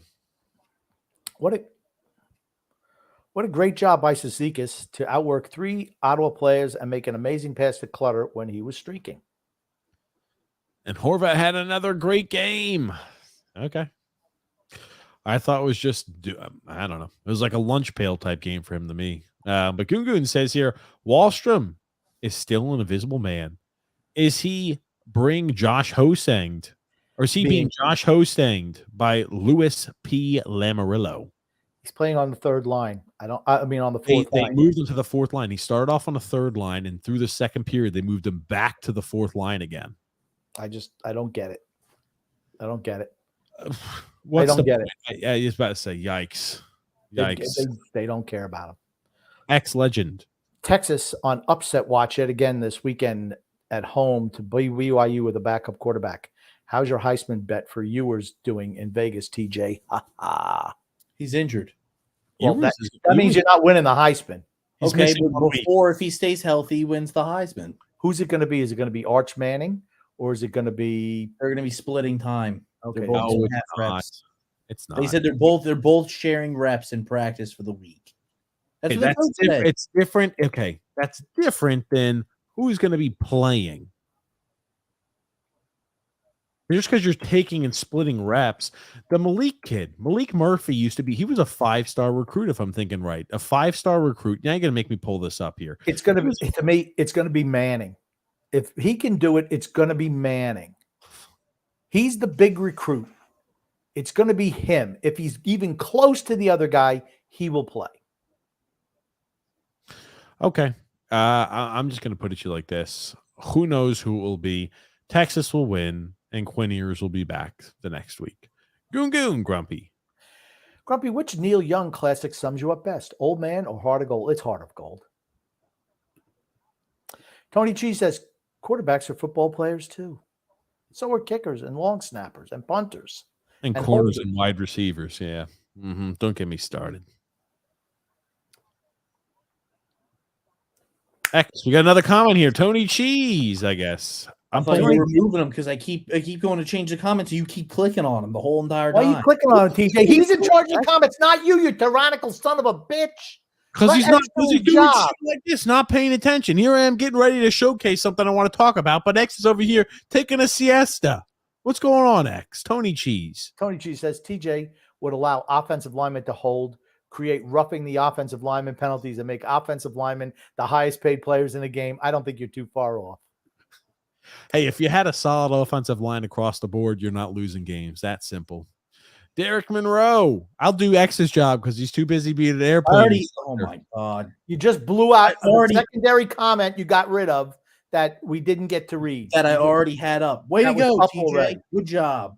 Good job, Tyrant. You mean this one right here? No, it's already gone. Good job eliminating it. That's I don't it. know what you're talking about. This one? Tony Cheese says, we can tell how far the moon is away from the earth within inches, but we can't figure out how to pinpoint a football within an inch. Yeah, it's ridiculous. Or how about when the guys are in the end zone and they're too scared to raise their hands until they until they undo the pile? Don't everyone and their brother can see. say. Was that X? Stop touching the comments. X. I like when it's usually like this all the time. Derek Monroe says, what team quarterback has the active most consecutive wins in the NFL? I don't know. Does it even matter? It's the Chiefs. The Chiefs fans are happy that the Chiefs most active wins or most consecutive wins. Who gives a shit about the most consecutive wins? Okay, I'm going to say all time. It's Tom Brady. I think they won 23 in a row, 21 or 23 in a row. Damn. I tell you what, it's not Patrick Mahomes. Drew says, TJ, none of your hate is justifying. It's all maniacal. Ah, okay. Let that be your opinion. By the way, Grumpy, sorry I took Travis Sandheim from you. He gave me 3 points tonight. Yeah, I was looking at him. He was on my watch list. Alexander said, yes, but it was a clean hit by Clutterbuck, but just an unfortunate. It's still a penalty. It was unnecessary. It absolutely was unnecessary. I mean, I didn't say it was a dirty hit, but it was unnecessary. And here's the thing. If the kid's out a long time, they'll suspend him. You watch. You watch. That's the way that stuff works. If a guy's really hurt, they take that into, and I don't think they should, but they do take that into account. It definitely was a late hit. Now, when I was looking at it again, I'm like, yeah, the puck was gone at the blue line, and he was hit halfway down the wall. I was about to say, almost at the circle. Yeah. I don't know. That's I don't know. It's a little late. That's one that's, penalties there. Maybe it was called a penalty, but we got a little clip here. This is from Mad Dog. You read this first. You read this first. Go ahead. TJ and Son X, how long did it take you to both overcome your phobia of slides after Grandpa Grumpy had you both slide down shirtless as young men in the freezing cold? It was not shirtless, but actually shirtless might have been better because you could dry yourself off, but your clothes are wet and you're doing it. So that never goes away. I did not have the phobia ever. I've never overcome that. I've never been on a slide ever since. Okay. X is weak-minded. He's weak-minded. What can I say? I've been wrong in Arizona from day one. I'm stunned to beat Milwaukee. I thought they'd get swept by the Dodgers. I never thought they'd even go back to Philly for a game 6. I'll try it one more time. I would not be stunned if they won tonight. I would be floored. And I'll say this right now. I'll say this right now. And Bob Raceman, write it down. If they win the next 2 days, they win the next 2 games and win this series in 7 games, if they win, I will retire on the spot. I've been wrong in Arizona. So we think he's going to retire on the spot or no? Does he hold up to his word there? He already said no. He already said no. He wants to retire. He went on the Howard Stern show, and they had a Howard Stern says, because he said he didn't want to retire, but he didn't want to look like a jerk. So he was going to go out there with a placard that said, I'm a douchebag or something like that. And just wearing like a pair of a Diamondbacks thong is all he's going to wear. You know what? Just stay as a man to your word. Retire. Make such a bold claim and statement. Just retire. That's all I'm going to say here. Oh, yes. Jim Irsay, Grumpy. I think you sent me something about Jim Irsay. Didn't you just recently? I did. Jim Irsay wants some new rules put on place where they should be able to look at every single play and even penalties or anything else to change calls. And this was the result of the game they had against Cleveland, where there were 2 terrible penalty calls that absolutely gave Cleveland the game. Yes. Absolutely it did. And the NFL came out and said, yup, those were bad calls. Well, again, I don't care that the NFL said that. What's the penalty? There's no retribution at all for the poor officiating. And this was, I think we showed the one he threw out of the end zone. I don't know if we showed the one on the fumble where they called that touch foul, where the guy was back at the 40-yard line. I'm like, please stop. He's never making that play. And it wound up costing the Colts. It did. So he wants to change and have new rules implemented where instant replay, again, we're going down that freaking slope, right? Instant replay reviews every single play, every single penalty, every single result of everything. Just stop. Just stop it. Just stop. Get rid of instant replay. It's better without it. No more highlights. I don't want to see it. No more replays. Just go on. Just move on. Move along. Move along. Drew all sent us there. Arthur Smith on the NFL inquiring about Bijan Robinson's status last week. I understand outrage and drama sells. If you really understand how things operate, there's nothing there. I'll let you listen to it. I thought it was an odd. I again, like he was feeling sick.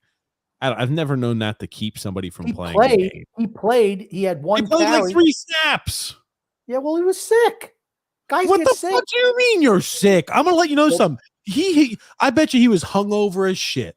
That's the only type of sickness that you're like, I think I can play, but no, I can't.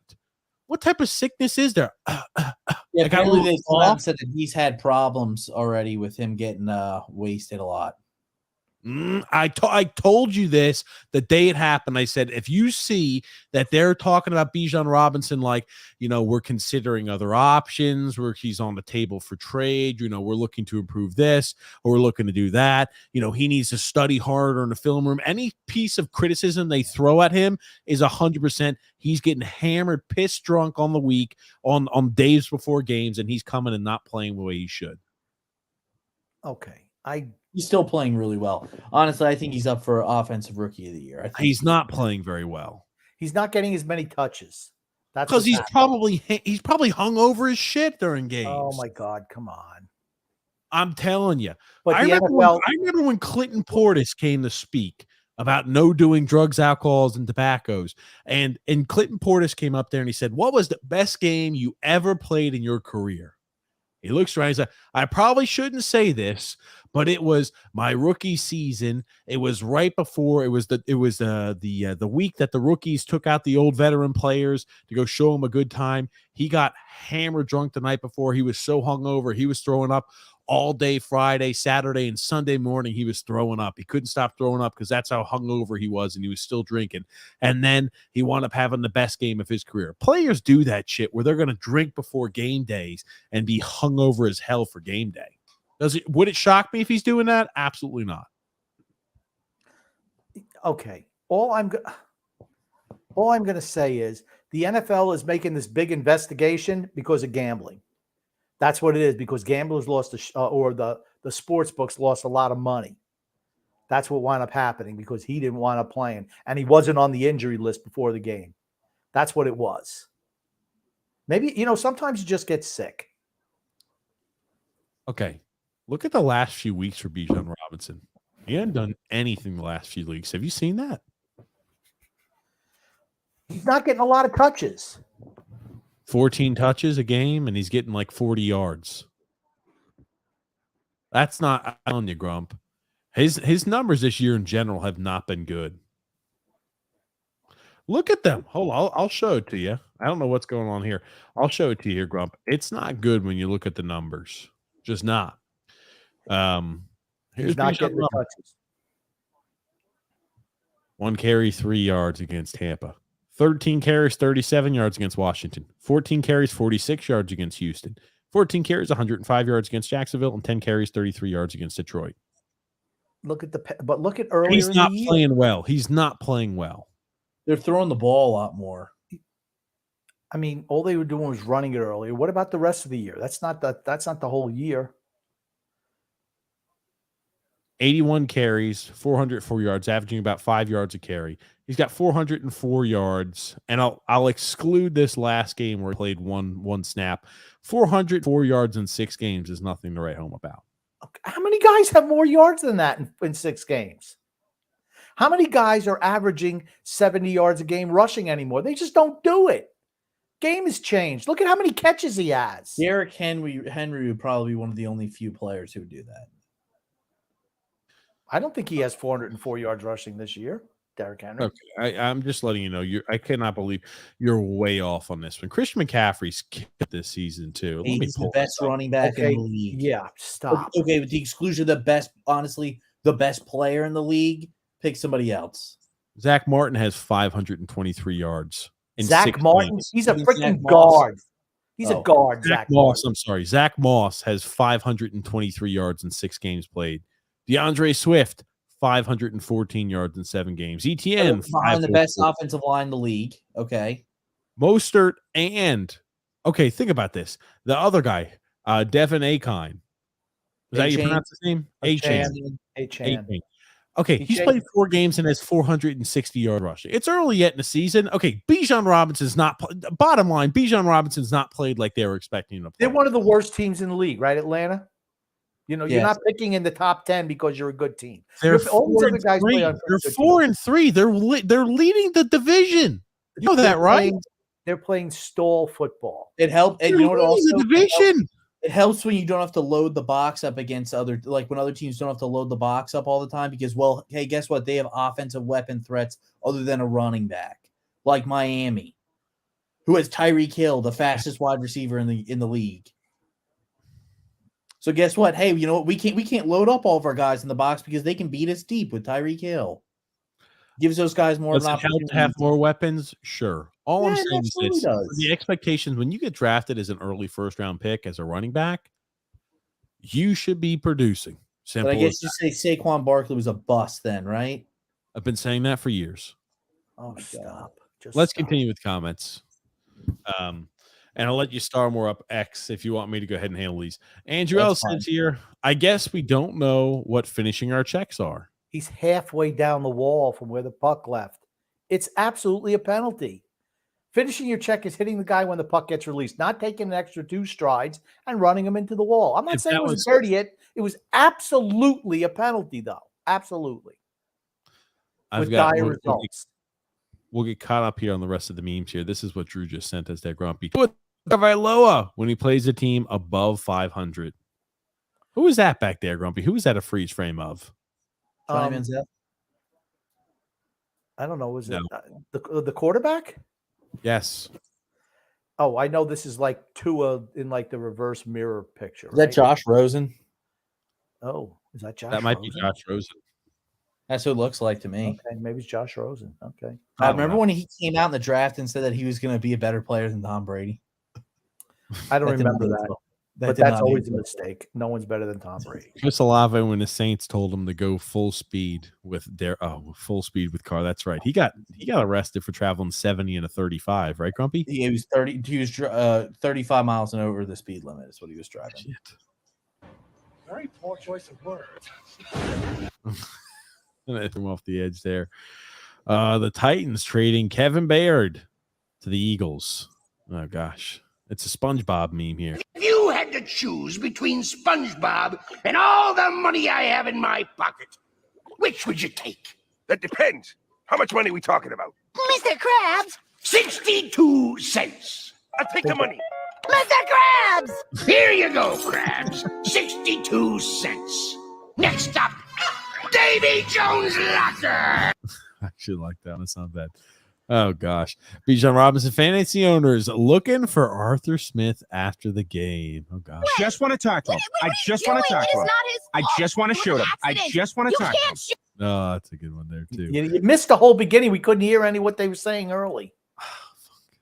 It's okay, Grumpy. You've never seen this. You play the things that you want to see endlessly, forever and ever, for 5 minutes, repeating the same shit because something you want to talk about. And here, this is something entertaining, and you don't want to play with sound till like the end. Okay. Jesus Christ! All right, let's listen. I just want to talk to him. Why do you have a shotgun? I just want to talk to him. Dad, this is ridiculous. I just want to talk to him. I just want to talk to him. I just want to talk to him. I just want to shoot him. I just want to talk to him. You can't shoot him. Wait, what? What are you doing? Did that help, Grumpy? The extra, I just want to talk. Absolutely, it was funny. Absolutely. Of course it's funny. He's Family Guy, Grump. Come on. Alrighty. The last Beatles song ever will be released on November the 2nd. Okay, I didn't know that. I wonder if it'll go to number 1. Okay, let me ask you this. Do you think it's because is it going to be like an AI thing? If Drew just pulling a leg? I don't know. No idea. I guess Alrighty, we'll find out in a week, right? By the way, TJ, I sent you a video of what Tyreek said about Tua. Oh God. Hold on, my bad. I'm sure that's not going to be good. Let's see here. Okay, hold on. Yeah, because Tyreek Hill is hurt, is he not? Yes. Yeah, but he says he's going to play. Yeah. It was up in the air if he was going to play or not. I'm interested in hearing here. He was out of practice, I think. Their last practice they had, he did not participate. Oh, Tyreek Hill said on Tua. Tua is the franchise quarterback. Okay, that is true. He is the franchise quarterback of the Dolphins. I'm just glad he didn't say he is a franchise quarterback. Yes. He's our guy. He's the engine. He's the guy that makes the team go. Everybody knows that without Tua, none of this would be possible. I feel like Tua, oh my God. I feel like Tua is the MVP of the league right now. Okay. Let's see. What's the Dolphins' record of the teams that they've beaten? With a winning record. Every team that they've beaten has 2 wins, except for the Panthers, who have 0 wins. So the record is 8 and whatever. 8-26. They played the Bills with the winning record. They get steamrolled. Matter of fact, the 2 teams that had winning records, the Bills and the Eagles, they lost to by 42 combined points. Here's the thing. They play New England this week, and then they got Kansas City in Europe next week. We're going to find out if they're the paper tigers or not. It's real easy to beat teams that suck. Can you beat the teams that are good? That's what the whole thing's about, right? I will say this. Going to be a little cold in the UK. It's going to be it's being is it UK or the Germany game? I think it's Germany. I think it's in Germany. Germany. Okay. It'll be colder there. It's going to be a little colder than it is in Florida. It's a little bit higher on the latitude there. And they're going to be rolling in November at that time. It's going to be a little chilly. It won't be freezing, but it'll be a little chilly. It's going to be like a brisk. It's going to be like a February day in Miami. That's maybe, for sure. No, it'll probably be like 50. Maybe 50. 50 is the hot. I don't know, Grump. I've been there, Grumpy. It's cold as shit, my friend. So let's watch what he's got to say here, Tyreek Hill. My whole thing is whenever people and naysayers online try to talk about who's the MVP of our team is, my thing is Tua is the franchise quarterback. He is our guy. He's the engine. You know what I'm saying? Like he's the guy that makes this team go. Everybody knows that. Like he's the guy that can make every pass on the field. Without him, we wouldn't be where we are. Me being me, I'm just the energy, baby. Like I'm the guy that brings life. Like I'm the guy that gets guys up. Like I'm the hype man, basically. You feel me? Right. He the artist and I'm the hype man. I'm just here to support him. Like my God. He didn't say he was league MVP. He said he was the MVP of the team, is what he said. He cannot be. I mean, he's really downplaying his contribution. He is much more of an artist than Tua is. Do you want to know? He just throws it and I run to the spot. That's what he should have said. I just like the thing that was, how I know he's lying? He said Tua can make all the throws. He's lying. He can't make many of the throws. If the throws are short, he can do those with guys streaking across the field. He's good at that. Why weren't those throws made against the Eagles? Because he can't make the throws. Well, that's the point I'm making. He can make all the throws that a noodle-arm quarterback can make. That's it. Ooh, by the by, it's supposed to be a high of 50 degrees in Germany, the game and a low of 38 with rain. Ooh, that's bad news for the Dolphins. They'll lose. Kansas City will I was about to say, I was wondering, will Kansas City win? Will they lose? They're going to be a little bit 1 hour further behind. Kansas City will pummel the Miami Dolphins. Absolutely pummel the Dolphins. I don't think Kansas City's that great this year. I don't either. And somebody will beat. They'll get beaten. It's just I just don't think Miami. Maybe they're the paper tigers. They can't be. How do you think Tua is going to be playing when, let's say, it's 40 degrees and rainy and windy? Rainy, windy, 40 degrees. It looks like he could be throwing wiffle balls out there with that noodle arm. Let's listen to what else Tyreek's got to say. We just okay. You feel me? So without Tua, like none of this would be possible. I still be, crushing it a little bit, but I probably wouldn't have I like how he says that. me. It's all about him. They ask you about Tua, but he wants to turn about himself. Oh my God. Same numbers that I would have this season. You know what I'm saying? Without QB1 back there. You feel me? So Tua is definitely, I feel like, the MVP of the league right now. He's leading statistically. He's not. Get that right. Statistically. And damn near every category. Right. I sounded like Stephen A. Smith right there. Maybe I'm speaking out. Is he leading in every statistical category for the NFL? I have no idea. Now it piqued my interest, honestly. I think I want to kind of look that up. I'm interested. I'm sure he does not. I'm sure he doesn't. I'm just going to throw that one on there. I'm sure he does not. I just think his play is dropped off. What's up, Johnny Mac? He does have the most yards. Okay, he's got the most yards by 35 yards over Kirk Cousins. And something, I mean, it's close. And then Mahomes and Stafford and Goff. Let's see what else. I mean, what else does he do? Throw a touchdown pass? Does he? Let's see. His completion percentage is second in the league. Well, I'm going to say first because the Badgent guy for Chicago has more. So he leads in completion percentage. Can you believe this? Lamar Jackson is second. Leads in yards. Okay, but here's the biggest thing. A lot of his stuff is yak yards, right? Let's be honest. He has been playing. Look at the teams they've played. The Giants, the Carolina Panthers, the Denver Broncos, and what other shitty squad did they pummel up on? The only teams they beat are the miserable ones. The Chargers, the 2-4 Chargers, where it's like, oh man, please let's stop. All I know is when he plays against a good team, they lose. He doesn't play that great either. Because he's not the Jets, the Giants, the Chargers, the Brandon Staley's, the Panthers, and who was the other team they beat? They have 5 wins. I don't know who it is. Another dreg. Oh, Denver. How can we forget that? Take out the Denver stats. I read them all over. I read all those teams. What happens if you take out the Denver game? What do his stats look like? I mean, I know you can't do that, but it's like, come on. Just wait. That's all it is. That's all we could say. Just wait. Anyway, let's continue getting here through some comments. Double Up Butt Price says, hey, what's up, guys? How are you? Drew L says apparently Stephen A. and Tyreek Hill have beef. That's all right. Yeah. Derek Moreau is correct. Peyton Manning and the Colts have the longest winning streak in history at 23. Beat Brady 3 times in 23 games. Precious Tom only had a 21-game winning streak. Who won more games in the career between those two when they matched up? It was Tom Brady, 60%. Who's got more Super Bowls? Who would you rather have on your team? Is it Peyton Manning or is it Tom Brady? I'll tell you what. When Patrick Mahomes played Tom Brady in the biggest games in the playoffs games, what's his record against Tom Brady? An old Tom Brady, guy in his freaking 40s. What was his record? Oh, 0-2. Sorry.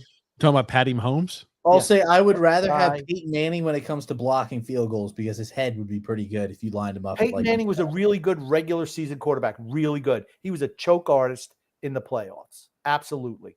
He had to play in a freaking dome his entire career. Yep, he did. Johnny Mac. I'm so glad. I was thinking about Johnny Mac today, and I said, I gotta shoot him a text because I haven't heard from him for a while. Haven't seen any comments, and it looks like we're getting an explanation here, guys. Ro and I moved into a new house. Very good, congratulations. Ian's football, and my hockey program starting up. I have not had much time to watch. Well, there you go. Congratulations, Johnny Mac. Absolutely. Gungun says, who wins this Sunday in the Battle of New Jersey? Don't you want to say the Jets? Jets, yes. Not even close. I just think their defense is better. X-Legend said, funny that Ewers wasn't top 5 Heisman betting favorite before his injury, but we're making an excuse on why he won't be a Heisman. He won't be a Heisman. It's fine. You can go ahead and end your dreams of Texas winning it all, too. Hold on. Never Texas is what are they ranked? 5th or 6th in the country, right? No. Where are they ranked? I think they were in the top 10. I think they're top 10, maybe 9. The thing is, if they beat Oklahoma in the Big 12 championship, because Oklahoma, I think, will win out for the rest of the year. If they beat Oklahoma in the Big 12 championship, they will make it into the top 4. OU's not beating them again. They got lucky to win the first time. It ain't happening twice. Now, here's the thing. What's going to happen? One of either Michigan or Ohio State's making it. Florida State, if they continue to win, maybe makes it. Washington or Oregon makes it, I think. Washington will make it. Washington. Okay. Either Oklahoma or Texas will make the college football playoffs. That simple. Well, you only have 4 teams. I Again, think we Florida have to State wait. loses. Florida Once State's they going to lose before it's all over. Once they bring out the bowl championship series rankings, these will probably change in some way, shape, or form. They always do. The thing is, too, you're going to have teams that lose. Now, here's the thing. Yeah. Texas already has an impressive win against number 9 Alabama on the road this year. If they lost to Oklahoma, if they beat Oklahoma the last game of the season and take care of business, they are making the college football playoffs. If you beat 2 top 10 teams and you lost to a top 10 team, you're going to make the college football playoffs. The thing is, when they play Oklahoma again in the Big 12 championship, Oklahoma will be a top 4 team. They're going to be, yes, as long as they don't lose. Yeah. The worst thing that could happen for either Oklahoma or Texas is if Oklahoma loses before that game. For all of these teams. For all of these teams. Sure. Washington has already beaten Oregon. So Washington blows. Washington will lose. Oregon, because remember, in the Pac-12 too, it's the 2 best teams face off. Oregon's going to play Washington again. Oregon will not lose to Washington. Think about how many things went wrong for Oregon to lose against that game in Washington. Shitty coaching too. they were outplayed. No, they were not. They were.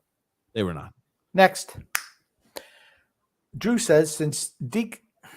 Jesus Christ, I'm trying to hit it. TJ keeps hitting it. Stop. X is in charge of the comments, Hammerhead. I don't need X to be doing this. The game's over with. I'm not doing that any longer. Oh, good. Now we have your full attention. Thank you, X. God. Since D-Cut isn't here, I'll say this. Professionals wear sleeves, TJ. Absolutely. And they have hair as well. Oh, wow. Frank.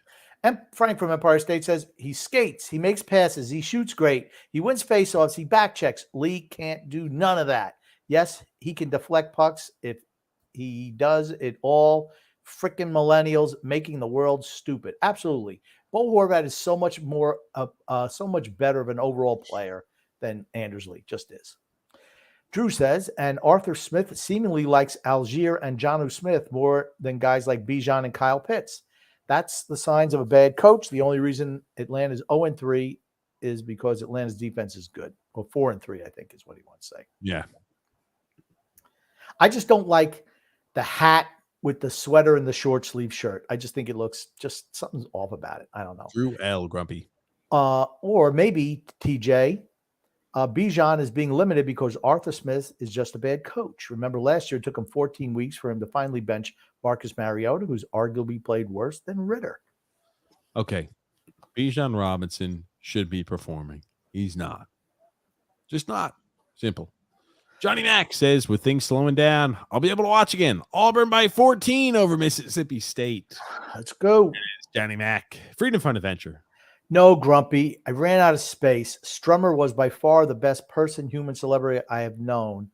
Few other football players really good. Mick Jones from the class, also super kind of fun. I just thought you said, I thought you intimated that he was on that show. That was my point. And he's dead. Next comment, X. Wait a minute. Please don't tell Jimenez he's named after a dog. Isn't Bijan a type of dog? No, I think that's a type of mustard, right? Bijan mustard. Yeah. You meant to say Bijan, not Jimenez. The spell check changed it to Jimenez. Okay, gotcha there. Drew L. Grumpy old man. Plus, if we're talking about Bijan, we should mention Jahmyr Gibbs not getting an opportunity until Montgomery got hurt. These running backs have talent. The coaches just for some reason don't play them. Why? Coaches want dependability. That's what it is. Here's the difference. Okay, you want to talk about Gibbs? He was the third down back, and he's a guy who's better running to the outside. Montgomery's a battle. He's a bull. What do they call it? A bulldozer up the middle. He gets those touches. He gets those touches in the end zone. He's good. You don't draft guys in the first round that you don't plan on as a running back that you don't plan on using every down. Sorry. Well, you know what? He wasn't producing early, Gibbs, and Montgomery was. Then Montgomery gets hurt. Gibbs got hurt. Gibbs comes back to you as a big game last week in garbage time. He had Mike Evans points in garbage time. That's Drew correct. says Tampa's receivers must have watched Kadarius Toney highlights before tonight's game. Jesus. He dropped a lot of passes That's right the thing in that, you know what? Brady had the same issues with those clowns also, dropping balls right in their hands. And he still completed, 70% of his passes because he's just great. Gungun says, Grumpy, did you ever wonder what Dwight Howard does with his wood? Actually, I never did. And I guess I know what he's done with it. But it's something you can't unhear. That's all I have to say. Frank says, Lawrence Taylor did coke before games, PEDs before it was a thing to do. Everyone was doing PEDs back in the day. Everyone. Alexander says, the Eagles game, they were very competitive, but let's not leave out the fact that the refs played a huge part in that loss to the Eagles. Oh, stop. No. The Eagles dominated the Dolphins. What? Dominated. What did they do, TJ? Dominated the Dolphins. Or as some people on the show like to call them, the goldfish. Okay. Goldfish. All I'm going to say is they lose against good teams. That's all. Gugu says, which NFL head coach is more trustworthy, McDermott or Saleh? I think they're both the same. McDermott has a lot. McDermott has Josh Allen. Okay, that makes a big difference. Yep. They ever beat? Okay, the Whose Eagles defense is better. Jets defense is way better. The Eagles almost doubled up on points than what the Dolphins put up. I mean, come on. They lost to Buffalo and to the Eagles by combined 42 points against two teams within records. You know, you can beat up on the Jets and the Denvers and the Giants of the world, and the Brandon Staley's when he screws the game up. Broncos, the Chargers, etc. Yeah. The Carolina Panthers haven't played the Jets yet. Have they played the Jets yet?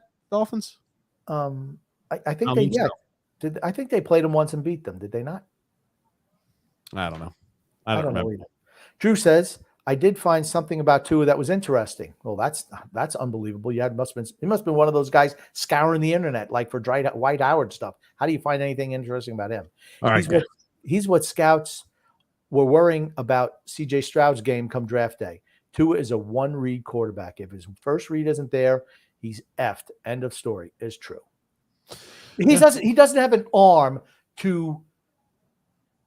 Okay, I'm not going to bag on Tua. He's just not great. He's good enough to win with that. He's good enough to look good with that talent and that system. He absolutely is. A nice guy.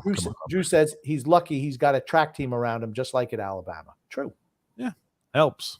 Absolutely. Alexander says the Chargers, who were a playoff team a year ago, the Giants, who were a playoff team a year ago as well, and the Dolphins, who coming into the season had the second toughest schedule coming into the season. Okay, all the teams are 2-5, one's 0-6. They don't. 4 teams that are 2-5, one that's 0-6. You don't you can use this in any example. Like same thing with hockey or college football. You don't say, well, last year the teams had a combined record of 157-10. Well, you're playing them this year and you didn't play them last year. I mean, the Dolphins, here's the Giants are awful, hideous. The Carolina Panthers are 0-6 and a better record last year. The Patriots were the other team they beat, they're abysmal. Before last week, averaging 12 points a game. Yes. Andrew L. says here, Buffalo doesn't look great at all. Safe to say the Jets will beat them again. I wouldn't. No, I think they'll beat them in Buffalo. But here's the thing. The Jets match up well. And that's the thing with McDermott, right? He doesn't know enough to make the adjustments in game because the Jets are not more talented, but they know how to slow down their offense. And McDermott and Ken Dorsey are not able of making those adjustments. X-Legend said, TJ prays every night that Alabama win can carry Texas. Let us note that week 2 Alabama is not the same as the current Alabama team. Don't even know who their quarterback was for certain in week 2. That's true. But isn't that the same exact thing that happened with Duke? Their starting quarterback was out when they played FSU last week. So I guess, they weren't the same Duke team that they were matter. Week 1, right? At the end of the day, it's the full body of work that gets looked at. It's not a snapshot week. I keep telling people that. When Alabama played Texas, Milroe was their starting quarterback. He's still their starting quarterback now. Yeah, I was about to say, he was the starting quarterback. He's still the starting quarterback. They won on the road. That's an impressive win. I know X-Legend is an Auburn fan, not a fan of the Crimson Tide. This guy changing his name? Is this guy changing his name every week? He's changing his name, Grumpy. He's changing his identity. He thinks Alex. He's using my identity theft. It's not a joke. But okay, it's an impressive win anytime you beat Alabama on the road. That's an impressive win. And if Texas beats Oklahoma, who will probably be undefeated when they play them again at the tail end of the season, a team with 12 or 13 wins, yeah, that's an impressive win also. Texas is an impressive team, much more impressive than the Auburn Tigers. Continuing along there at X. Jack Tuttle. Who was the first Tuttle who was on there? Same guy, I think, Gump. Oh, okay. Different pictures. And different name. Wasn't it Jackson Tuttle? I don't know. Doesn't matter. What is Jack short for there, Grumpy? Well, John, sometimes you call Jack. I mean, if Here we are in the process of wrapping the show up, and Grumpy's if over here. LSU beats Alabama and wins the SEC West in the SEC title game, does Florida State make it over Texas because the win over LSU will look better than maybe? I mean, I think Florida State's going to lose a game. I don't think they're going to go undefeated. If Florida State wins out, they absolutely make the playoffs. I don't think they'll go undefeated. I don't think they're that good. That's what I'm thinking as well. Florida State. I think they could lose in the ACC championship. They're going to lose to Pittsburgh. They're going to lose to the University of Pittsburgh. Mark my freaking words now. That's a Pittsburgh-esque win. Look at it. That's a Pittsburgh-esque win. Just like when Pittsburgh beat Clemson, who won the college football playoffs that year. Just like when Pittsburgh beat West Virginia back in 2007, the 9-3 game or the 9, whatever the hell it was, when we beat West Virginia, where they were the number 2 team in the nation. Pittsburgh, when they played like shit, they're guaranteed one win against a top-tier team. That's the win they're bagging. Simple as that. We're trying to wrap the show up. X-Legend says, Grumpy, if the Titans trade Derrick Henry, what team would suit him the best? Would love to see him in Buffalo. Here's what I'll say. Buffalo screwed up last year not getting Christian McCaffrey. That was a steal of a deal for the 49ers. And here's the thing. Wouldn't you rather have Derrick Henry at the goal line as opposed to Latavius Murray? Yes. I know I would. I absolutely think he should be there for the team that he's rumored to go to the most, though, is the Ravens. That's what I've seen all the rumors have been. Henry to the Ravens. See him going to the Ravens. It was funny. I was talking to you about that, Grumpy. I didn't even look at it. I'm like, couldn't you see the Ravens being a good fit for him? They lost J.K. Dobbins earlier on this year. They're a run-centric team. He's a good runner, and it allows hopefully a little bit more creativity to happen for Lamar Jackson. I think that's the best fit for him. That's the best fit for the Ravens, too. Yeah, I agree. You're right. They're both good fits. Andrew Wells says, no, the Dolphins would have 3 losses if they played the Jets. My bad. Last comment here by Alexander says, so if the Dolphins can't beat winning teams, then keep the same energy with the Lions and the Chiefs. Now, the Lions have beat the Chiefs first game of the season, so that's at least a win against a team with a winning record. Now, I'll be honest, I haven't looked at the Chiefs teams regarding the record that they have against the Chargers. They beat the Chargers. They'll beat Denver this week, so they played Denver twice in the last 3 weeks. The Chiefs haven't played anybody. That's right. The Chiefs I'm looking at right now. Go ahead. They lost to the Lions. They beat the Jags. They beat the Bears. They beat the Jets. They beat the Vikings. They beat the Broncos, and they beat the Chargers. Yeah, they haven't played the toughest part of this schedule yet. Yep. At Cincinnati and Buffalo coming up. They're going to have a 5-game stretch where they play the Dolphins, which is a tough game, the Eagles. They'll play the Raiders, the Packers, and then the Bills. I mean, you have 3 tough teams in a 5-game stretch. What's Cincinnati in there? I know they play Cincinnati. That's the second and the last week of the season. Okay. Absolutely there. All righty, guys. Let's wrap things up here today. We're at the end of the... Oh, you know what? No. I did want to bring this up. One more subject here. Deshaun Watson, by the way. Remember how he had the head injury, Grumpy? I think you said it was concussion. It was actually the shoulder, I believe, that got him removed from the game. They cleared him. He was good to come back. Now he's not supposed to play this week. Well, let me ask you this. Do you think Deshaun Watson is maybe, to talk about it in sprints, if guys are putting forth effort, do you maybe think Deshaun Watson's dogging it a bit because he has a full guarantee contract? Yes. That's the whole thing. Do you want to know why why do you want to know why everyone's pissed at Cleveland for giving him a fully guaranteed deal? This is the reason. This is why the NFL doesn't like to give guaranteed deals. It's a super physical game, right? You get hurt, you get dinged up. If it's easy, I'm still getting paid. I don't need to play. Doesn't it say something more about him? Yeah, he's a loser. Yeah, that's right. He's a loser. Look at this too. I didn't even read this comment all I or saw this this. I post saw all the way this. through. But Watson responded to questions about people saying he doesn't want to play. Why wouldn't I want to play? I just worked my ass off for 2 years to get back to play. Former NFL quarterback Brady Quinn recently suggested that Watson isn't overly interested in playing, which led to a feud with his private quarterback coach. Oh gosh. Jeez, that's bad. How about we message this conversation and Massage. get it? How or about we massage massage this conversation and get it to a happy ending? Ooh, does that sound satisfactory? Wow. Oh God Almighty! Oh Jesus Christ! Here it is. What does it tell you? He looked fine on the sidelines on last Sunday. He looked fine on the sidelines, and now he can't come back this week. You're supposed to be the leader of your team as the quarterback, and you're too much of a pussy to get out there. Well, sorry, you're too lazy to get out there and play. Now, Holy shit! Look at what Brady Quinn said. Are you reading this, Grumpy? Brady, first he says, Brady. No. Brady Quinn says here, everybody with a medical opinion has cleared Deshaun Watson. The situation is almost similar to a kid getting a $230 million trust fund. You ask him to go get a job, and they have no incentive to do it. And the other response here is by Quincy Avery. Now, this is the private coach, the quarterback coach there for Deshaun Watson. Says, Brady, I'm going to be real. I don't know what the I don't know what the fuck you're talking about. And sit behind a microphone gossiping like a little high school chick. That's what he said. Come talk about it in person. Open invitation. Oh, I just seen you Saturday. I don't have anything to say. I don't have anything I want to talk to you about.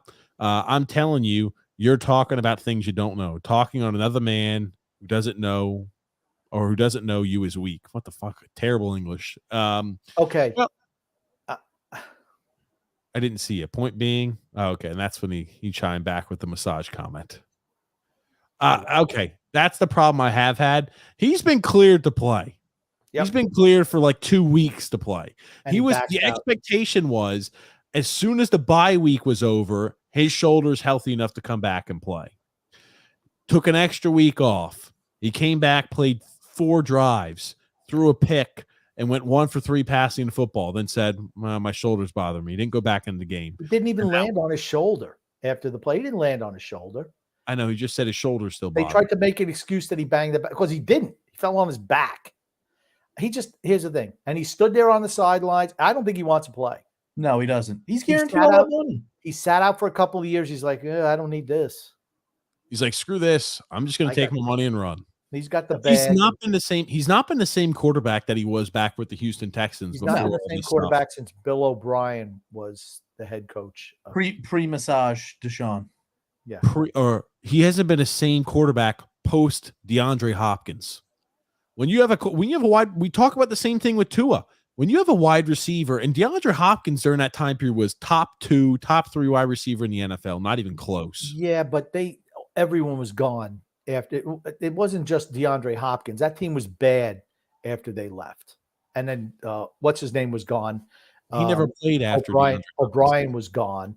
So, as soon as O'Brien left, that was the end. They have Fitzpatrick taking his freaking suit off now. He's up there freaking with bare chested. What a moron. He's a Harvard graduate. Hard to believe. He's smart as hell. Yeah. Really? Why isn't he wearing clothes? Because it sells. It's part of his gimmick. That's right. All righty. We're here at the end, guys. Let's wrap things up. I did want to mention, because I was like, do we think Deshaun Watson's sitting out because he's got the full money guaranteed? I really do wonder, though, if his contract was, let's say, only 30% guaranteed and the rest is based off of incentives of you playing, if he'd have a little bit more of incentive to play. Yep. Absolutely. I think it plays into it. I do.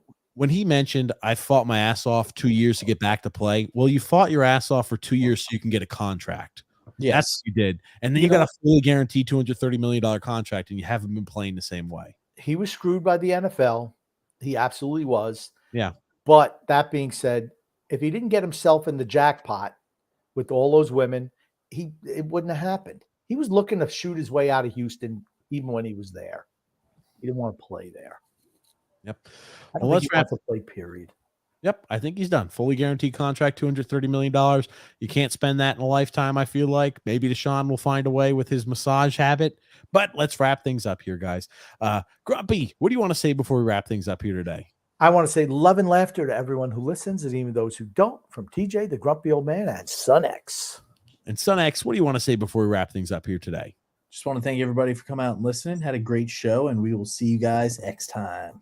Thank you guys so much for watching the show here today. We'll be with you guys live Sunday, 8 p.m. Eastern Standard Time. Thanks so much, Grumpy. Thanks so much, Son X. We'll see you guys Sunday.